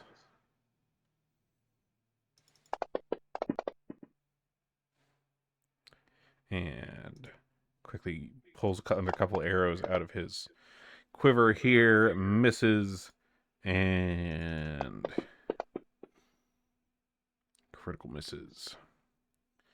The Zolgath, way up here by Leodoric, continues trying to wail into him with the whip. Ooh, criticals. Which isn't much on a whip. But it's still something. And attacks twice more, trying to kind of beat Leodoric down into the ground with this whip here. Missing. Not a very good display. Dang, Leodoric again at the top of the order. Pulls his sword out of his scabbard here and raises it overhead and smashes it down onto this guy. Critical. Dead. And you see him kind of panting from the exertion of it, kind of leaning on his sword over there. And then after he sees that one is dead and the other ones are pretty well in hand, you see he kind of turns around and dashes out of the tent to the northwest, towards where people were leaving. All right. The bird over here tries to beak at Grotus. Misses. Frightened is not doing it any favors. Oof. Well, Grotus, now's your chance.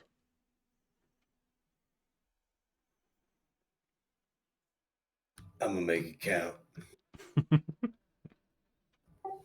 You missed me, so now I must deceive you. This is the dance we play. Will I kill you, Birdman? All right. The bird is not particularly wise. You're good. It is deceived. I wonder if you should be crispy or extra tender. Nice. Oh man, off guard. I rolled a 3 on the die, and I think that counted. Mm-hmm. With a Nice. let the tenderizing begin. Oh. So deceive, flurry. Oh, you still got to do the stunned check. Oh, yep. Stunned check. Checking. They rolled a 1. That ain't happening. Shit, you're stunned too. Critical failure is. Let me double check that. It might be stun 3. Oh yeah, I think you're right. Yeah, with a roll that bad, I think there might be. Yeah, stun 3 on a crit fail. Okay, yeah, it is just total stunned. With that, I hit your chakras like a motherfucker. Right in your chakra. Final strike. Alrighty. Hey, it's enough. Let's go. That thing is heavily damaged from you and the explosions. All right. Honker.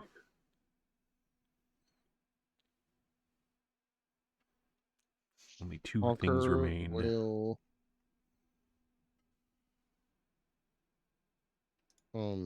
that one that shot him that Moz has been working on. Mm-hmm. Honker will apply that persistent damage. Okay. And this is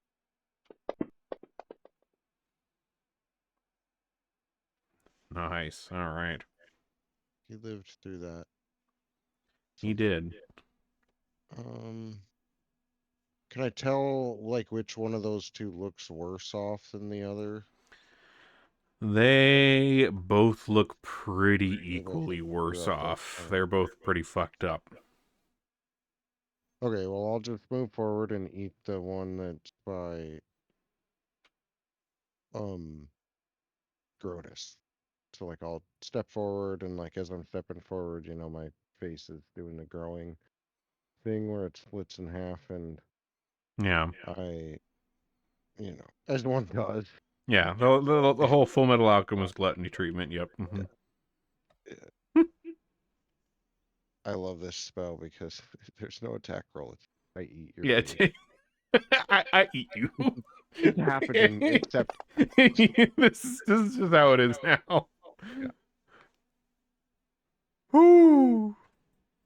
Not great. Not great damage. Yeah, a lot of But it ones in does some there. damage. Yeah, that'll be my turn. Yeah, with the explosion on the back half and your chomp out the front half, this thing is barely around anymore. It would die on its own accord at this point. Let's see. Scorch. We'll try taking a bite out of this dude. All right, and bites are the popular thing. And bite you shall. All right. Chomping into this guy. And it's enough. Scorch knocks him over, chomping into him. And this Zulgath breathes his last on the circus ring. All right, Maz.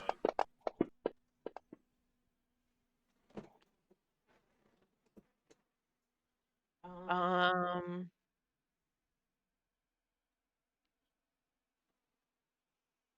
think all I can do is run.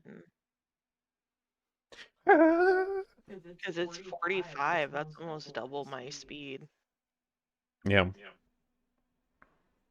Yeah, I'm just gonna run over here. Okay. I mean, you'd still have one action, I think, right? Because that would be 2. Okay. I'm used to D&D where running just takes your entire turn. Yeah, it's like you have 3 action slots, and those 3 slots can be 3 of anything. 3 runs, 3 attacks, mix of both. Okay, so I'll just use my rapier on him. With crit. Oh. Maz wins tonight. Ooh. Maz really wanted to make money, okay? Maz really wanted to get the last word in on that one. You got, explosions, Maz is just Grotus. slowly going into a barbarian rage. Last hit. Maz swoops in at the side of you, Honker, as you're, digesting the chunk of this bird and just takes him out. And things are quieting down in the circus, aside from, the things that are still on fire, and other circus folks are trying to put things out. There's still, of course, you can hear kind of crowd noises from outside. People still sound fearful and whatnot. Kind of clamor of all of this. But otherwise, the Zolgaths, at least, are gone. And, as you're kind of standing here, you see, among all the other circus hands that are going around trying to do what they can, you look up and you see these, like, just huge tears in the roof of your big top here. This, the brand newly upgraded big top, even if I remember correctly. Yeah. Yeah. We had upgraded it recently to hold more people. You did, yeah. Yeah, these big holes in the ceiling. You can see the night sky, kind of twinkling through up there, but you can also kind of see like the little edges where, things like the embers from the burning and the alchemist fire. And, the professor kind of peeks out from behind like the backstage curtain here and says, Is that all of it? My God. The tent. What are we supposed to do about that? Can't hold a show with a... I'm gonna need a needle and a lot of thread. Oh, that's... We don't really have enough extra fabric for something of that size, perhaps in the town. Is there a store where you could perhaps see if they have any fabric we could use to repair? We're not going to be able to put on anything here for a bit until we get things fixed up, and I'm sure, of Well, course, the town is as You- panicked as us. Do you think there we are should use one of your thankfully mom's dresses? stores and a lot of people desperate to make some work. So I bet we can find help from some local craftspeople if we try hard enough. Yeah, that too, I guess. Oh, that sounds like a good plan. We'll do what we can to clean up around here.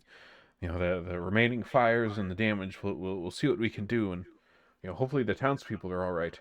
It looks like most of them were able to get out with a few minimal injuries. I don't think anybody died though, so that seems to be No, good. that one person did die. Oh, there was one person that got. You're actually not sure.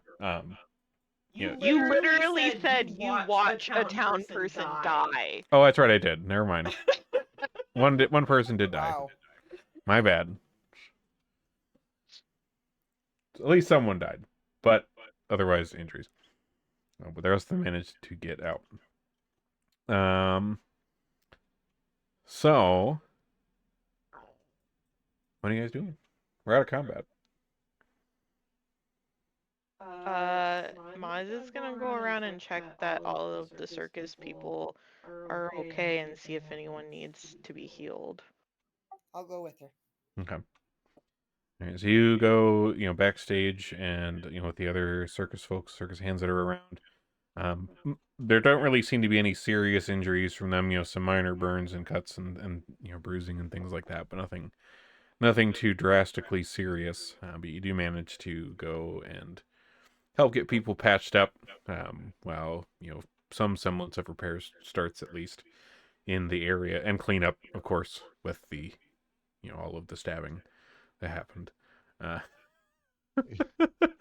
We of course refund the tickets for anybody that can prove that they were injured at the show. Okay, sure, yeah. So do you are you going to, like, you say you meet up with, like, the mayor or something and let her know about this or something like that? Yeah, they need to fill out some paperwork that Honker makes up for them to fill out. Okay. If you fill out the paperwork and give it back to Honker, and with proof that you got her at the show, Honker will refund them. Okay. So to make this simple, we'll say, like, the townspeople and stuff, many of them are still, like, kind of outside the tent, after this kind of debacle that happened. And you head out there to see what's going on with folks and make sure things are fine. You do manage to find the mayor out there, and they see you. You guys are various states of damage, covered in blood, and of whether that's your own or these things that you've been stabbing the fuck out of. Could be both. Probably is both. She sees you all and says, "Oh, thank goodness you're all still alive. What, my gods, what the hell happened in there? You look a bit rough than most. All the townspeople I've been able to meet with so far, they had some injuries, but nothing like yours. My goodness, did you take them on yourselves?" Yeah. Of Well, course. someone had to fight the bad guys. We're eating chicken tonight. Barbecue. And so you can see, like the other times that you've talked to her, of course, like whenever you guys have brought up shit going on in the town, that's always been kind of hand waved away for the positive vibes. But you can see that she seems a bit rattled by this happening here, and she's kind of talking to herself, but also kind of to you guys as well. She's like, there've been rumors of these kinds of attacks outside the town, but this is the first time that such creatures have appeared in the town itself. I mean, we're right here. We're just outside. We're just outside the edge of the homes. Like, they've never been so close. I thought that this was just perhaps some, random small bands of whatever these creatures were. But if they're coming after the town, maybe they're organized. Maybe they're not attacking randomly. You know, they train as such fearsome creatures. I've never seen those before. Like, what was that? It's like a giant lizard. Zul'Gath. Yeah, and Quetzalcoatl, apparently. We've seen Zul'Gath before at a brewery, right? At a brewery, among other places, but yeah, at a brewery. A At the Aeon brewery that we Towers. have a majority ownership stake in was attacked one time by some of these creatures, so it's kind of personal. Don't worry, we will we will look into this for you. I know it seems weird that a circus group is willing to look into this for you, but we know from It's really experience more you've got. common than you think. Yeah.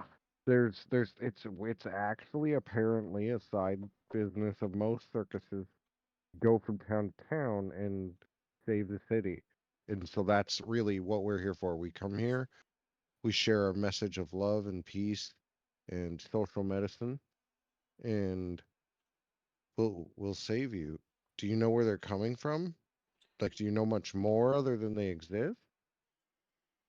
No, we thought that they were just, strange creatures out in the wastelands attacking randomly. But if they can train such beasts and, that dare to come attack the town, perhaps there's something larger here. Maybe they're more organized than we thought than just strange bandits. As you're talking with her here, you see um, Leodoric and his two brothers, Sturvin and Tashlock. They kind of come running up here with the mayor, and they kind of nod and say, "Ah, mayor," and they kind of glare at you guys a little bit. And Leodoric kind of pipes himself up here, and he's like, "You see, this happened when these circus folk came to this town. Clearly, this is their fault that they got so bold."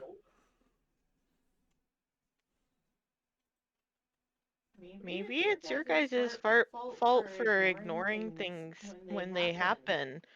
We tried to tell you that bad things were happening and you told us not to worry about it. You should have taken the clowns seriously. I do take them very seriously, and I believe you're seriously trouble. Nothing like this happened here until now. What changed? This show showed up, and ruffians in this Dude, show. plenty of things have happened. Why do you think this whole area is going to poop? You just don't want to pay attention. All of you roll a perception check for me. Yes.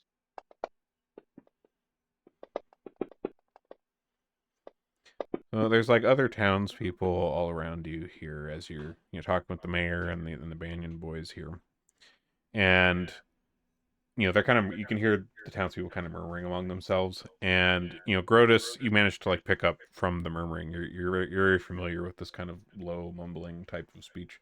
Um, you're very versed in it, and and you pick up from the townspeople that like all of them, like none of them seem to blame you guys. Like none of them seem to agree with with the Banyan boys. The Banyan boys seem to be the only ones who don't like you guys. Everyone else is just like, no, what, they did the show, it was so good, and then I saw them fighting, the creatures in there. Like the whole town seems to be kind of like, oh no, these guys aren't. They're not.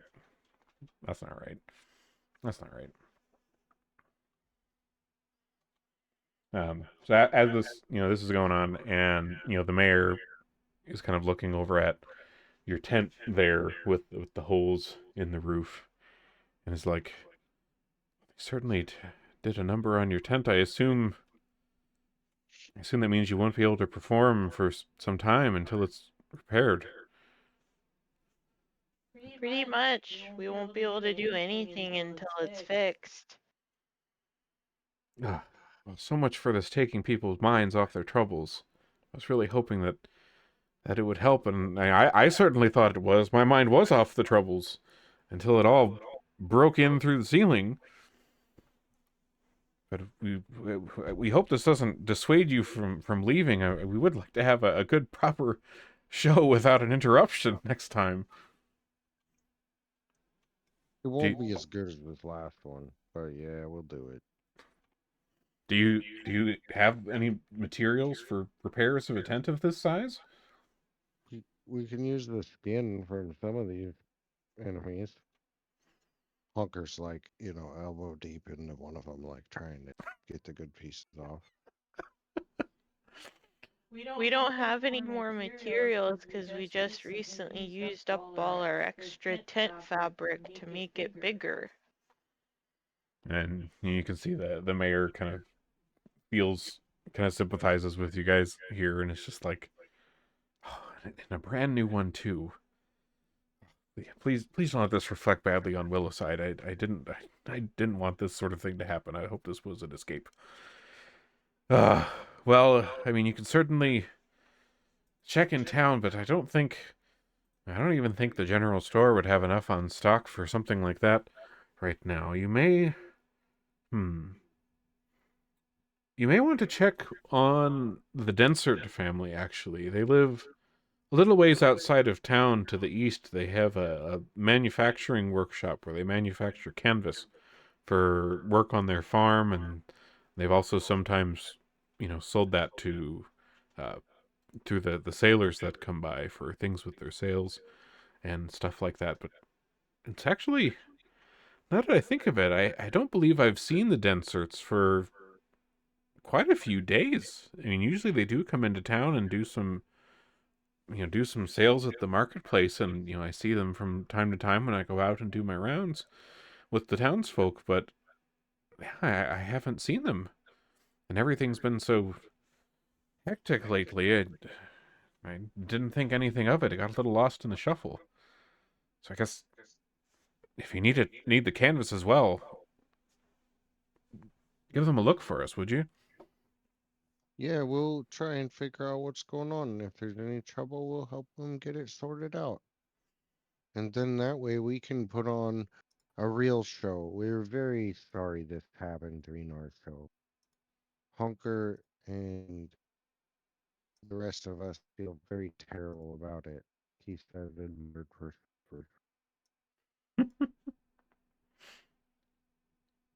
All right. So with that info, did you guys want to head that way to Densert's farm? mm, Okay. yeah. Yeah. And did you guys want to do any healing checks on yourselves before you head over there? We probably should, huh? Oh Yeah, yeah, I I guess mean, I do have I'm quite a good. bit of wounds. Yeah, there was some bleeding and some biting and I can. I can do 2 people. Yeah, so can I. I will do Braz and Grotus. And I'll okay. do. Looks like Honker's good, so I'll do Scorch and Moz.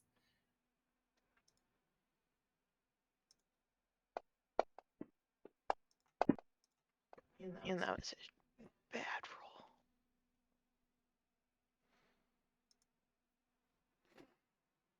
Okay. roll. Is it 2d8s? Yep, 2d8s. Braz's yours would be a critical success, so 4d8s.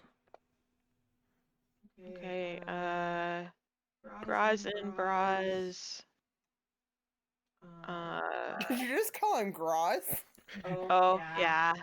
Graz, Braz, Maz, and Haz. Oh my gosh. I forget. It's my roll plus what? 5, I believe it was. Or no, it was plus your level, I think. No, No, I think 5 is I right. think you're right. 2d8 plus That's 5. fine. Okay, so yeah, Grotus and Braz heal for 20. All right, go And ahead. Scorch and Moz get 26. All right. 5, 26. I put you down to 49. And you. Okay, a little bit of heals here. All right, so with the directions that you got from the mayor, so they said the Denser Farm is pretty straight east out of town. One minor off turn on a smaller road for a moment. It's about 30 minutes by foot. So like a couple miles ish down the road. On the path to the farm, you kind of see these along, on the road and around the road from time to time. as you see a lot more of those large, large reptilian tracks in the dirt. So as with the similar to the tracks that you guys recalled seeing as you were coming up to town from the pier when you first got here. This bodes well. Mm-hmm. And you see that these tracks, the way that they seem to be going, is that when you come across them, they're going in a line down the road on one side, and the tracks are going in a line the other way back. So these aren't like tracks where they're like cross the road. They're like, it appears to be like patrolling the road, because they're going both directions. These tracks, in the way that their patterns are laid out. And you eventually get to the Densert farm, and you see that they have like a sturdy farmhouse with a connected workshop and a large barn. And you notice that the barn itself is pretty heavily burned. It seems to have quite a bit of damage done to it. Like one side of it in particular, it looks like it almost got like burned all the way down to the foundation on one of the walls. And you see some damage to the front porch of the farmhouse. The porch is on that corner is collapsed, and you see kind of in the yard outside the house here a couple of patrolling Zulgaths and their creatures. You kind of hear as you guys approach here, and like the Zulgaths take notice of you, you kind of hear a yell from inside the house. Whoever's out there, help! Action! Let me get the map.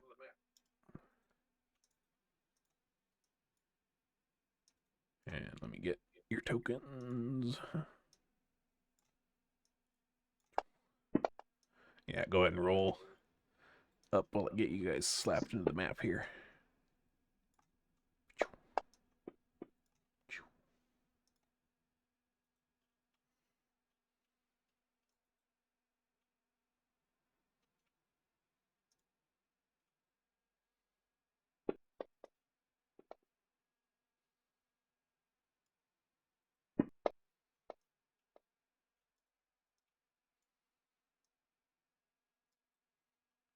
All right. Make these all visible here.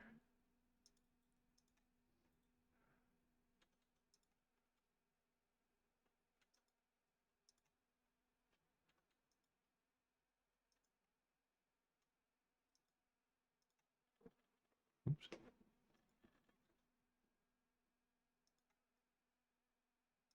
There we go. Okay. So when you first get in here,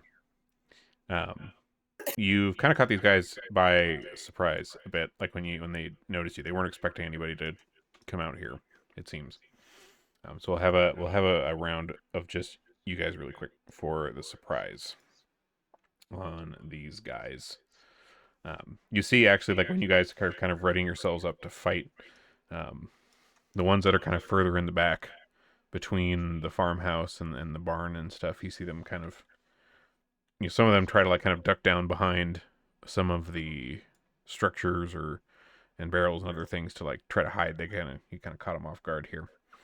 And we're starting off with Grotus.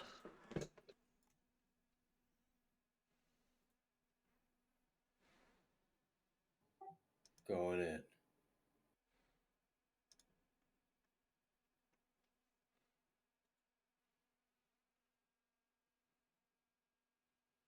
Oh, here, let me unlock tokens. There you go. Tokens unlocked. All right. Herd tender. Herd tender 12. I'm about to hurt your tenders.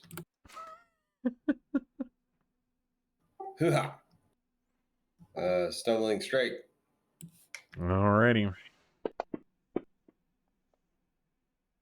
It's a hit.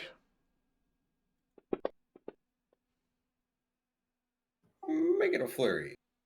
All right, flurried up.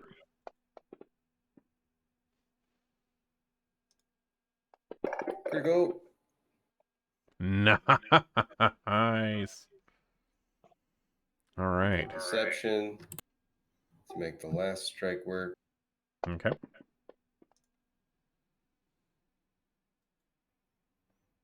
All right. They are deceived.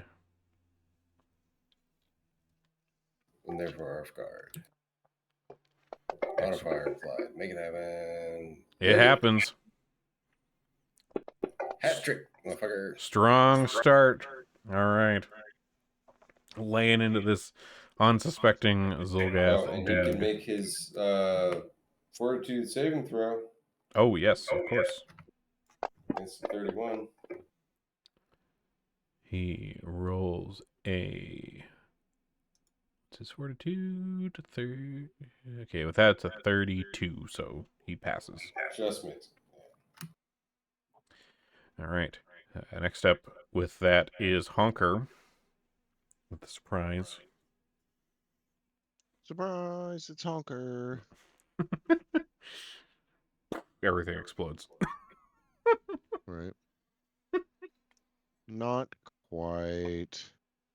Honker will go ahead and try with his other focus point here to do a lingering composition of inspire courage. Okay. So I'll roll the performance check. Not great, not terrible. That still works. Okay. Probably just regular success, huh? Yeah, just regular success. Yep. Yeah, I figure. So that it'll last 3 rounds. That this inspire courage will go off without me Nice. having to mess with it. Okay, and then for my other 2 actions, I'll cast some haste on Mr. Grotus. What does haste do in this? Does that give them like an extra action? He's quickened, so he gets an extra action, but can only use it to strike or stride. Okay, extra punches. Nice. Oh no, how will he ever use that? Oh, man. Yeah. Oh Wasted no. on Grotus. Oh, Who jeez. needs additional strike? That'll be my turn this time. That is going to be a very handy spell to have around. Okay. So then, let's see, next up with the surprise is Braz. Okay. Let's see. Well, I'll have to move up. And then I think we'll lob an alchemist's fire at the big boy in front of me Okay. and his rider. Yep. Let me make sure I got them both.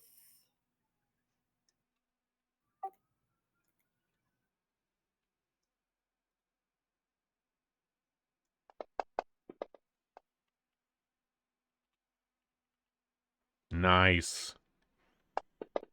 Criticals with the alchemist fire. Nice to see. Let's see. Oh, cool. The critical was on the big boy, and that one gets persistent. Nice. All right. And that's my turn. All right. Next one up in the surprise order, Maz. Oh my god, I can't see anything.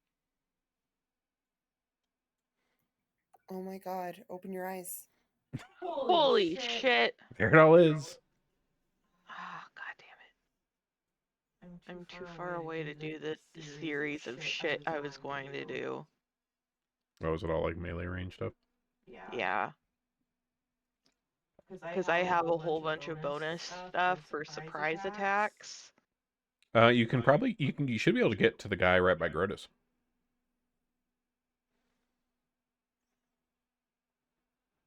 Yeah, you can get to the guy by Grotus. and unleash. I'm up. Okay. So, oh god, I have to bring them all up again because I closed them. Do that.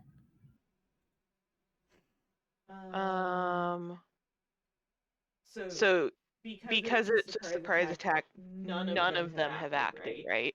Correct. Yeah, it's just you guys so far. You guys are coming in hot. Okay. So because none of them have acted, everything on the map is currently flat-footed to me. Nice. And then shit. And then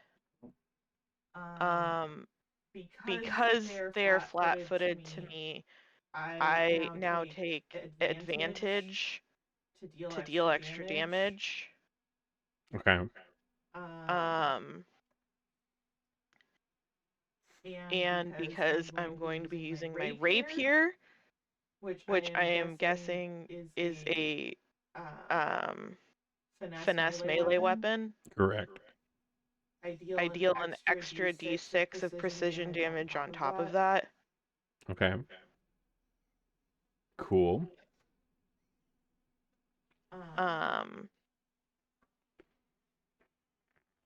So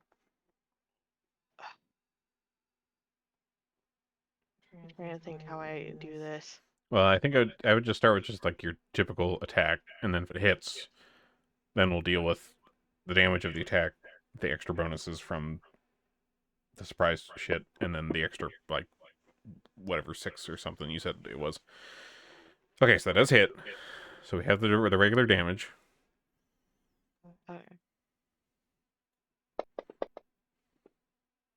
Okay, and then you said it did something because you took advantage of the surprise. What does that add?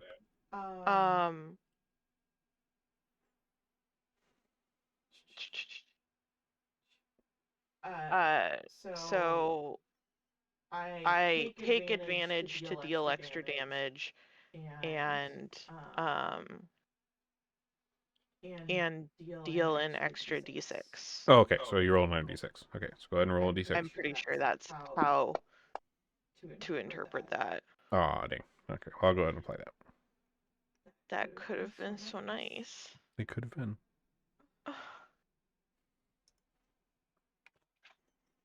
Alright. You still have one more attack, though. Okay, I'll do that again. Bug 'em up. It's another hit. Go ahead and roll the damage, and then we'll roll the d6. Oh, that was much better. Okay, and then roll a 6. Alright, a little better.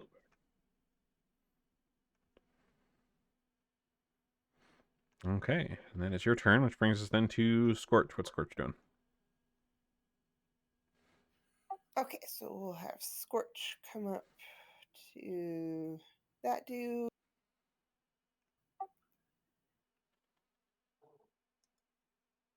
And I guess we'll do claws. Alrighty.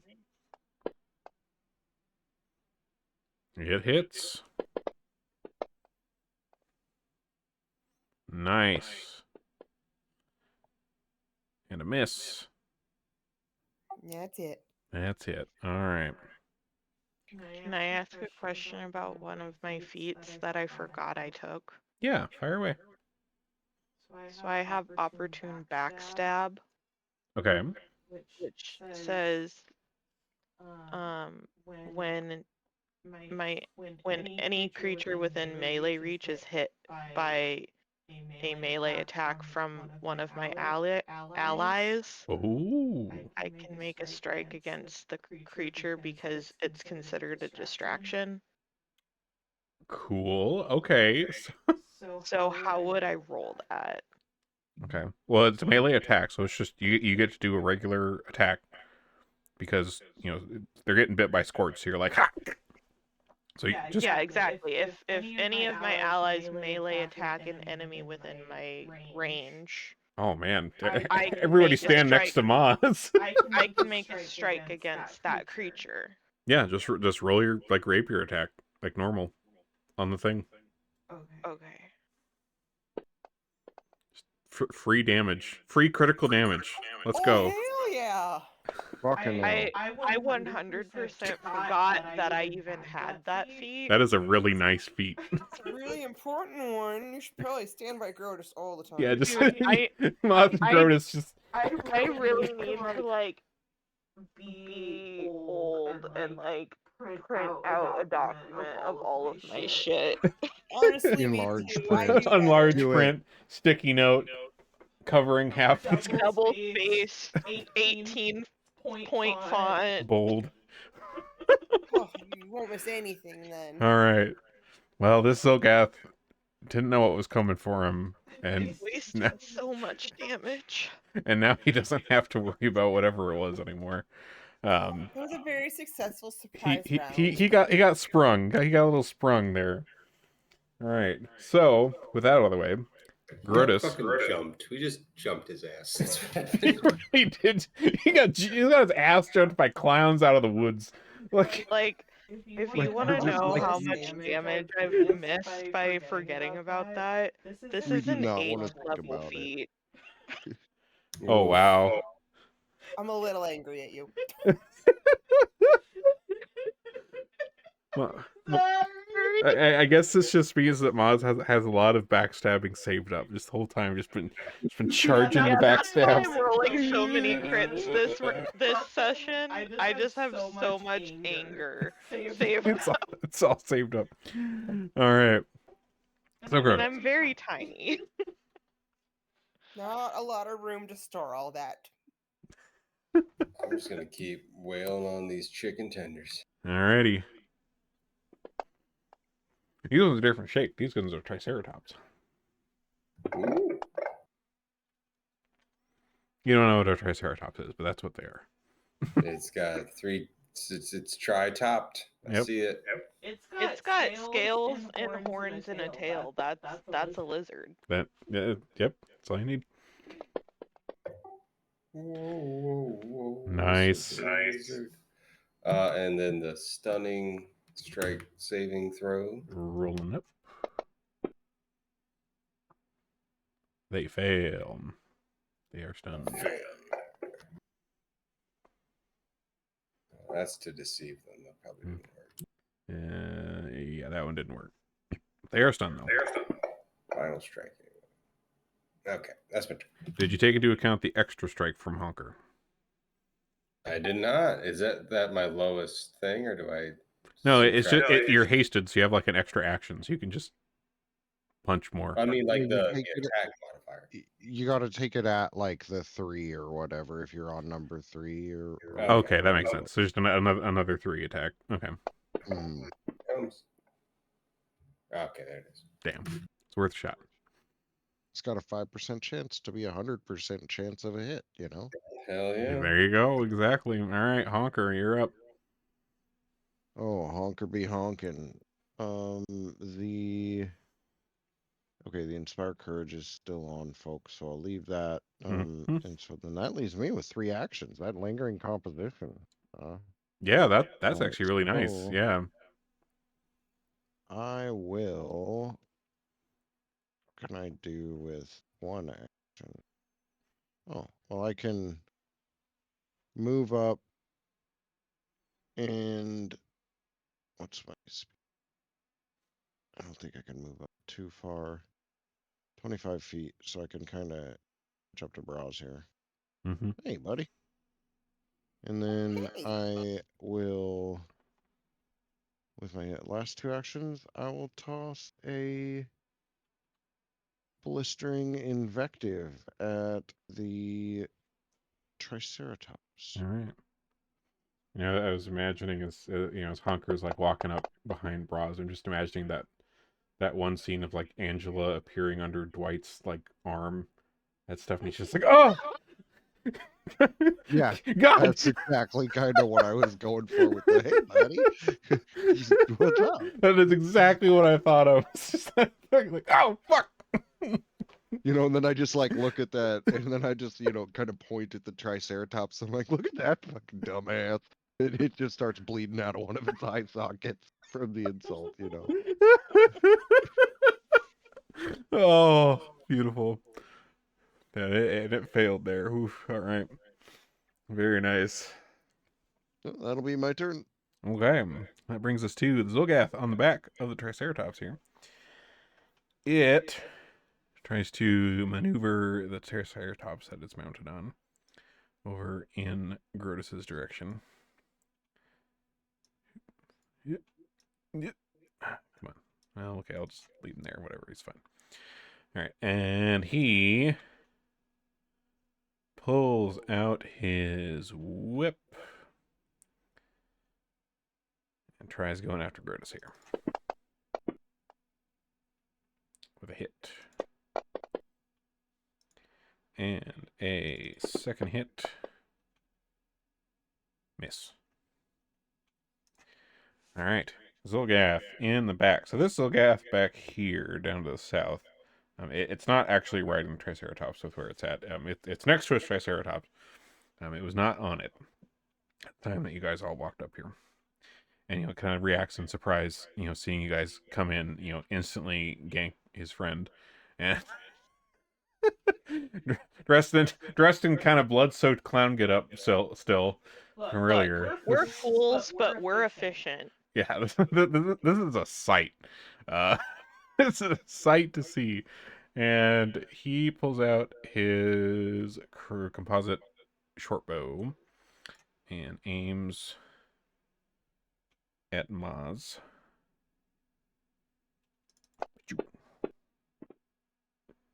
Hits. And tries to shoot another one. Misses. And misses. Triceratops 8 back here. Also did not have a rider on it at the time. It seems to be kind of leashed up to a post here. And, it just being some kind of, pack animal here. It doesn't really have any direction of its own. It just kind of chills here by its post because nobody's riding it right now. And it doesn't really have any sort of allegiances of its own. It's just a Triceratops. So we might be able to have a pet Triceratops. I guess you could. Yeah, that's true. I need a Triceratops skull to my carriage. The Zolgath next to said Triceratops was also caught off guard and is not here, not on his Triceratops right now. Pulls out the bow and shoots up in your guys' direction at Scorch.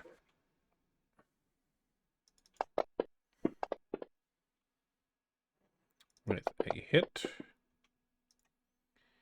A miss. And a miss. All right, Triceratops. Oh, I think this one is... Gotta move my map. There it is.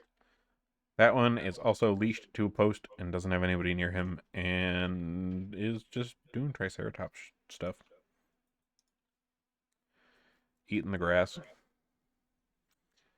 Let's see. This Triceratops is also leashed to a post next to this other herder here and does Triceratops stuff. Braz. Cool. I'm gonna do goblin stuff and throw shit.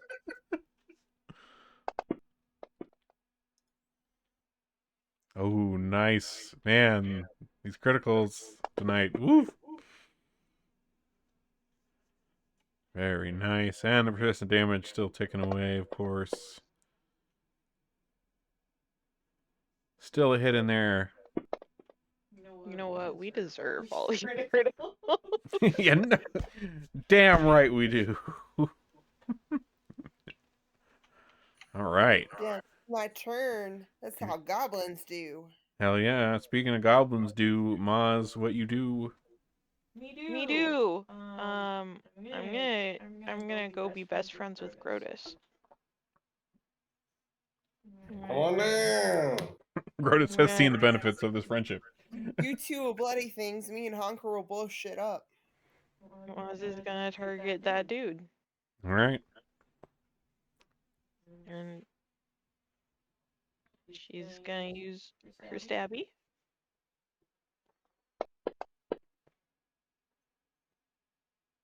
I really like rolling 8s on that today. Mm-hmm. And it's nice that they still hit. Yep. Hell yeah. All right. Stabbing commences. A successful first stab. You have another you can do. Boom. And the critical stabs continue viciously into this guy.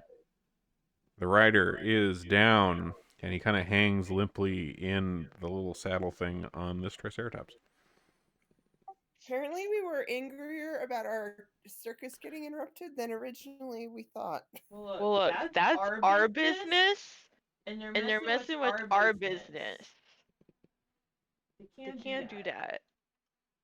All right, so this Triceratops, you stab the guy on his back, and he kind of rears up in fear and the directions that it got before you killed him, and he tries to like run through Maz and Grotus, trying to like trample both of you. Both of you give me a reflex save. That's scary because he's on fire. Yeah, this is an on fire Triceratops trying to trample through you. Oh dear. All right, and well, hey, you both rolled the exact same thing, which was exactly the amount that you needed to dodge. So nice work, teamwork. Let's go. All right, so you managed to dodge out of the way of this Triceratops attempting to trample you. Stramples, and the Triceratops, it's trampled through you. It gets to the other side here, and it sees this strange little creature here before it, full of God knows what, and tries to stab at Honker with his Triceratops horns. Oh, You will try. not a very kind thing for you to do.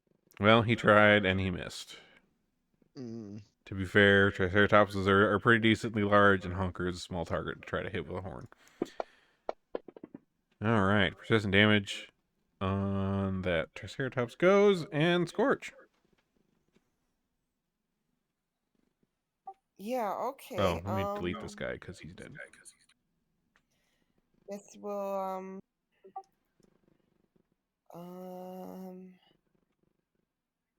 have him try to bite its little toesies.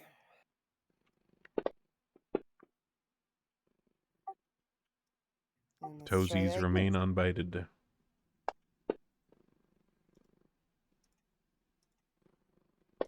Nice. A small bite, but a bite nonetheless. All right, and that's it. Okay. Brings us to Roz, top of the order. Oh, hey, look at that. Well, I mean, it's already on fire, but why stop doing something that works? Well, I spoke too soon. Damn, spoke too soon, indeed. All right, he's still on fire. Still on fire. Honker, a Triceratops has attempted to gore you. Unsuccessfully.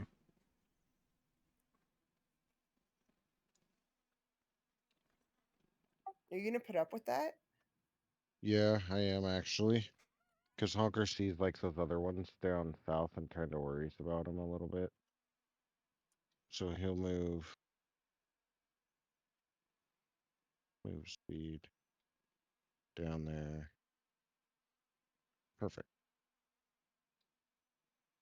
And then I'll cast a wall of flesh across that gap. Ooh, okay. And the wall of flesh is mouths. That's right, and it does it does damage. That's right. I remember this. Yeah, I can pick its eyes, mouths, or mouth today. Mouth So they today. can Mouth fuck day. off of the wall. And then that's my whole turn.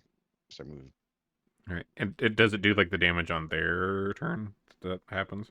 It's nobody's touching it right now because, like, I imagine it's kind of arcing over that campfire or whatever. Oh, okay. I didn't realize it was around that. the gap. That I'm right. just keeping them from coming to us. Gotcha. Okay. All right. Grotus. You've dodged a flaming Triceratops. Now I'm going to kick it in the butt. I mean, I feel bad for a little bit. Not bad enough to stop beating the shit out of it. And beat the shit you shall. Whoo! Nice. Gonna be one big pile. Keep it rolling. Ooh, keep it rolling indeed. Woo-hoo! Yeah, boy. Love to see it. And then deception. All right. No worries, not the wisest thing in the forest.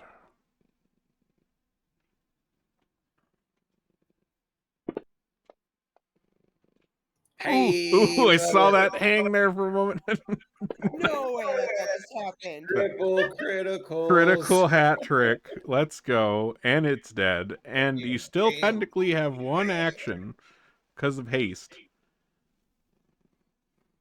Are there hostiles left? There are. Oh, They're down okay, there. there are those guys down there. What do you know about that?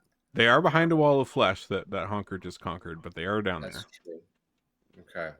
I'm gonna get in front of Honker a little bit, but not into the wall of flesh so much. It won't. Oh yeah, it would hurt you actually. No. Yeah, instinct tells Grotus that that's not the wall of flesh he intends to die on. Oh, great. He simply chooses not to die, and thus it is. There will be a different writhing mass of flesh that will envelop him at some point, surely. But this is not that one. Surely. And that'll be the turn. Okay. All right, that brings us to then Zolgath down here behind the flesh wall. Doesn't really know what to make of this, and you don't know what it does because it's behind the flesh wall. Same goes for the other one down there. Maz.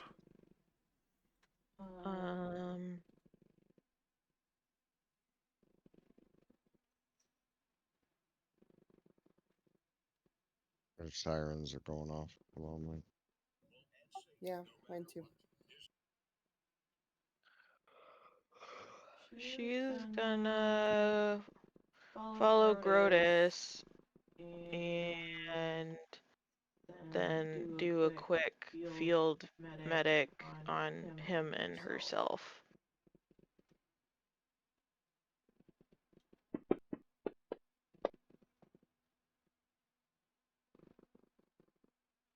Nice. Go ahead and roll the 48 then for that.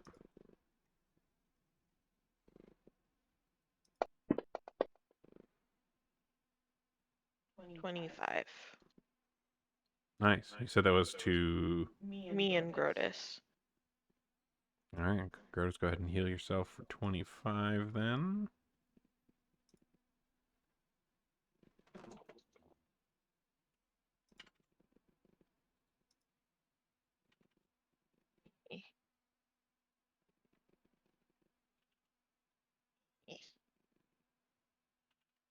I want it.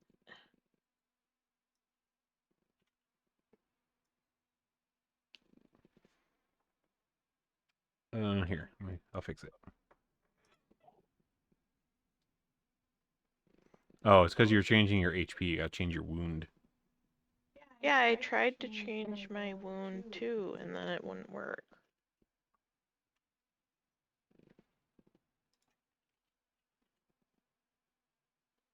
There we go. Thank you. Mm-hmm. Okay. And that's my turn. That's your turn. All right. From beyond the flesh wall, you hear sounds of movement. You're not sure what movement exactly because it's behind this wall, but you hear the sound of movement, large movement. Scorch.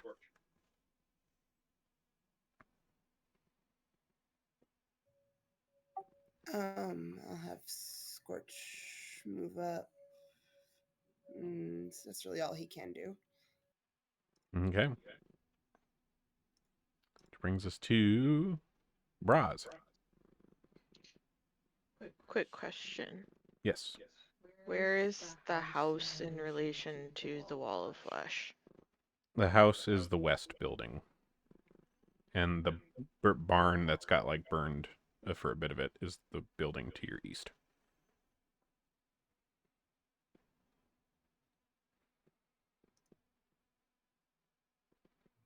So is the door to the house on our side of the wall of flesh? Yeah, correct. It is. It's right to the west of you there. So in theory, someone could go in and get the people out. Yeah. Hint. Just Just as a thought.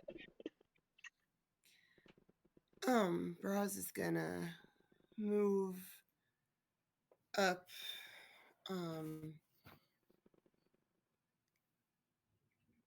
And sorry, I'm trying to get my news up so I can see what's going on with these. Oh yeah, no Tyrannosaurs worries. Yeah, while I- we are just about done, and then we can call it good, so you guys don't have to get pulled away from that. All right, so you move up. All right. Scorch, Maz, are you guys going to the house? Yeah, Maz is gonna go in the house. Okay. So if Scorch wants to come with me, that's fine. Okay.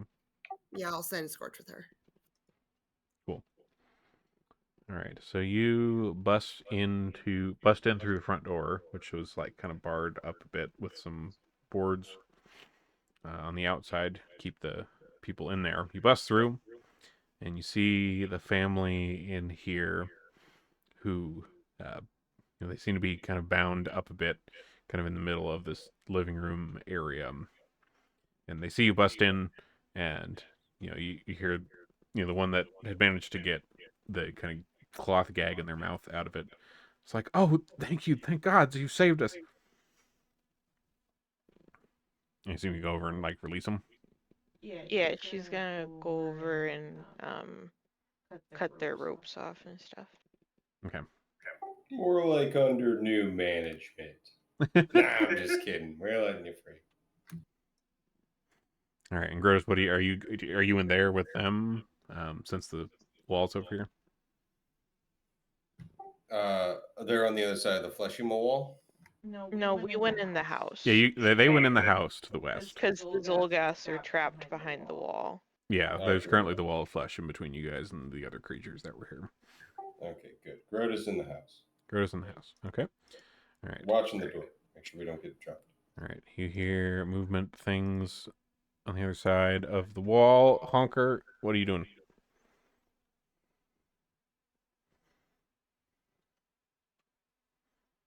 If Honker is there. Yeah, I am. Honker will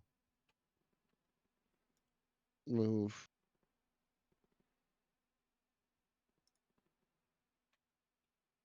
Okay. So if I go into here, are there windows out the western side of the house? There Or are, yeah. can I see what, like, because there were some Zulgaths that were being dicks, right? There were. Yeah, so you get down there and you look around, and the two closer Triceratops and the Zolgaths that were next to them appear to be gone. They seem to have mounted up on their Triceratops and rode off into the woods. There is, however, still one Triceratops that is just tied to a post. Probably the Triceratops of the guy you initially ganked when you popped out of the bushes at the start of this place. This just chilling. Okay. And we're out of combat. Um, So with that, I think we'll call it there. We rescued the family. We'll get into what happens with that and this random Triceratops that's still here, and whatever you guys end up wanting to do with that thing. We will get to that next time. Okay. Yeah. Goddamn. Hopefully we didn't use up all the critical rolls for the next foreseeable future. That was Right? just nuts, all those criticals. Beautiful. Triple crits. Yeah, a hat trick of crits. That was nuts. Oh boy. Grodus's 3 in a row is just beautiful. Mm-hmm. That's Your what I poetry. call Triceratops. Yeah. Grotus has a new greatest achievement in life. Achievement unlocked. 0.12% of players have this achievement. Honker's just gonna ride back to the circus on the back of a Triceratops with like the Prince Ali sound like Oh yeah. theme going. You know it. Absolutely. All right. Well, good times, y'all. Hell yeah. That was as bonkers that I'd hoped.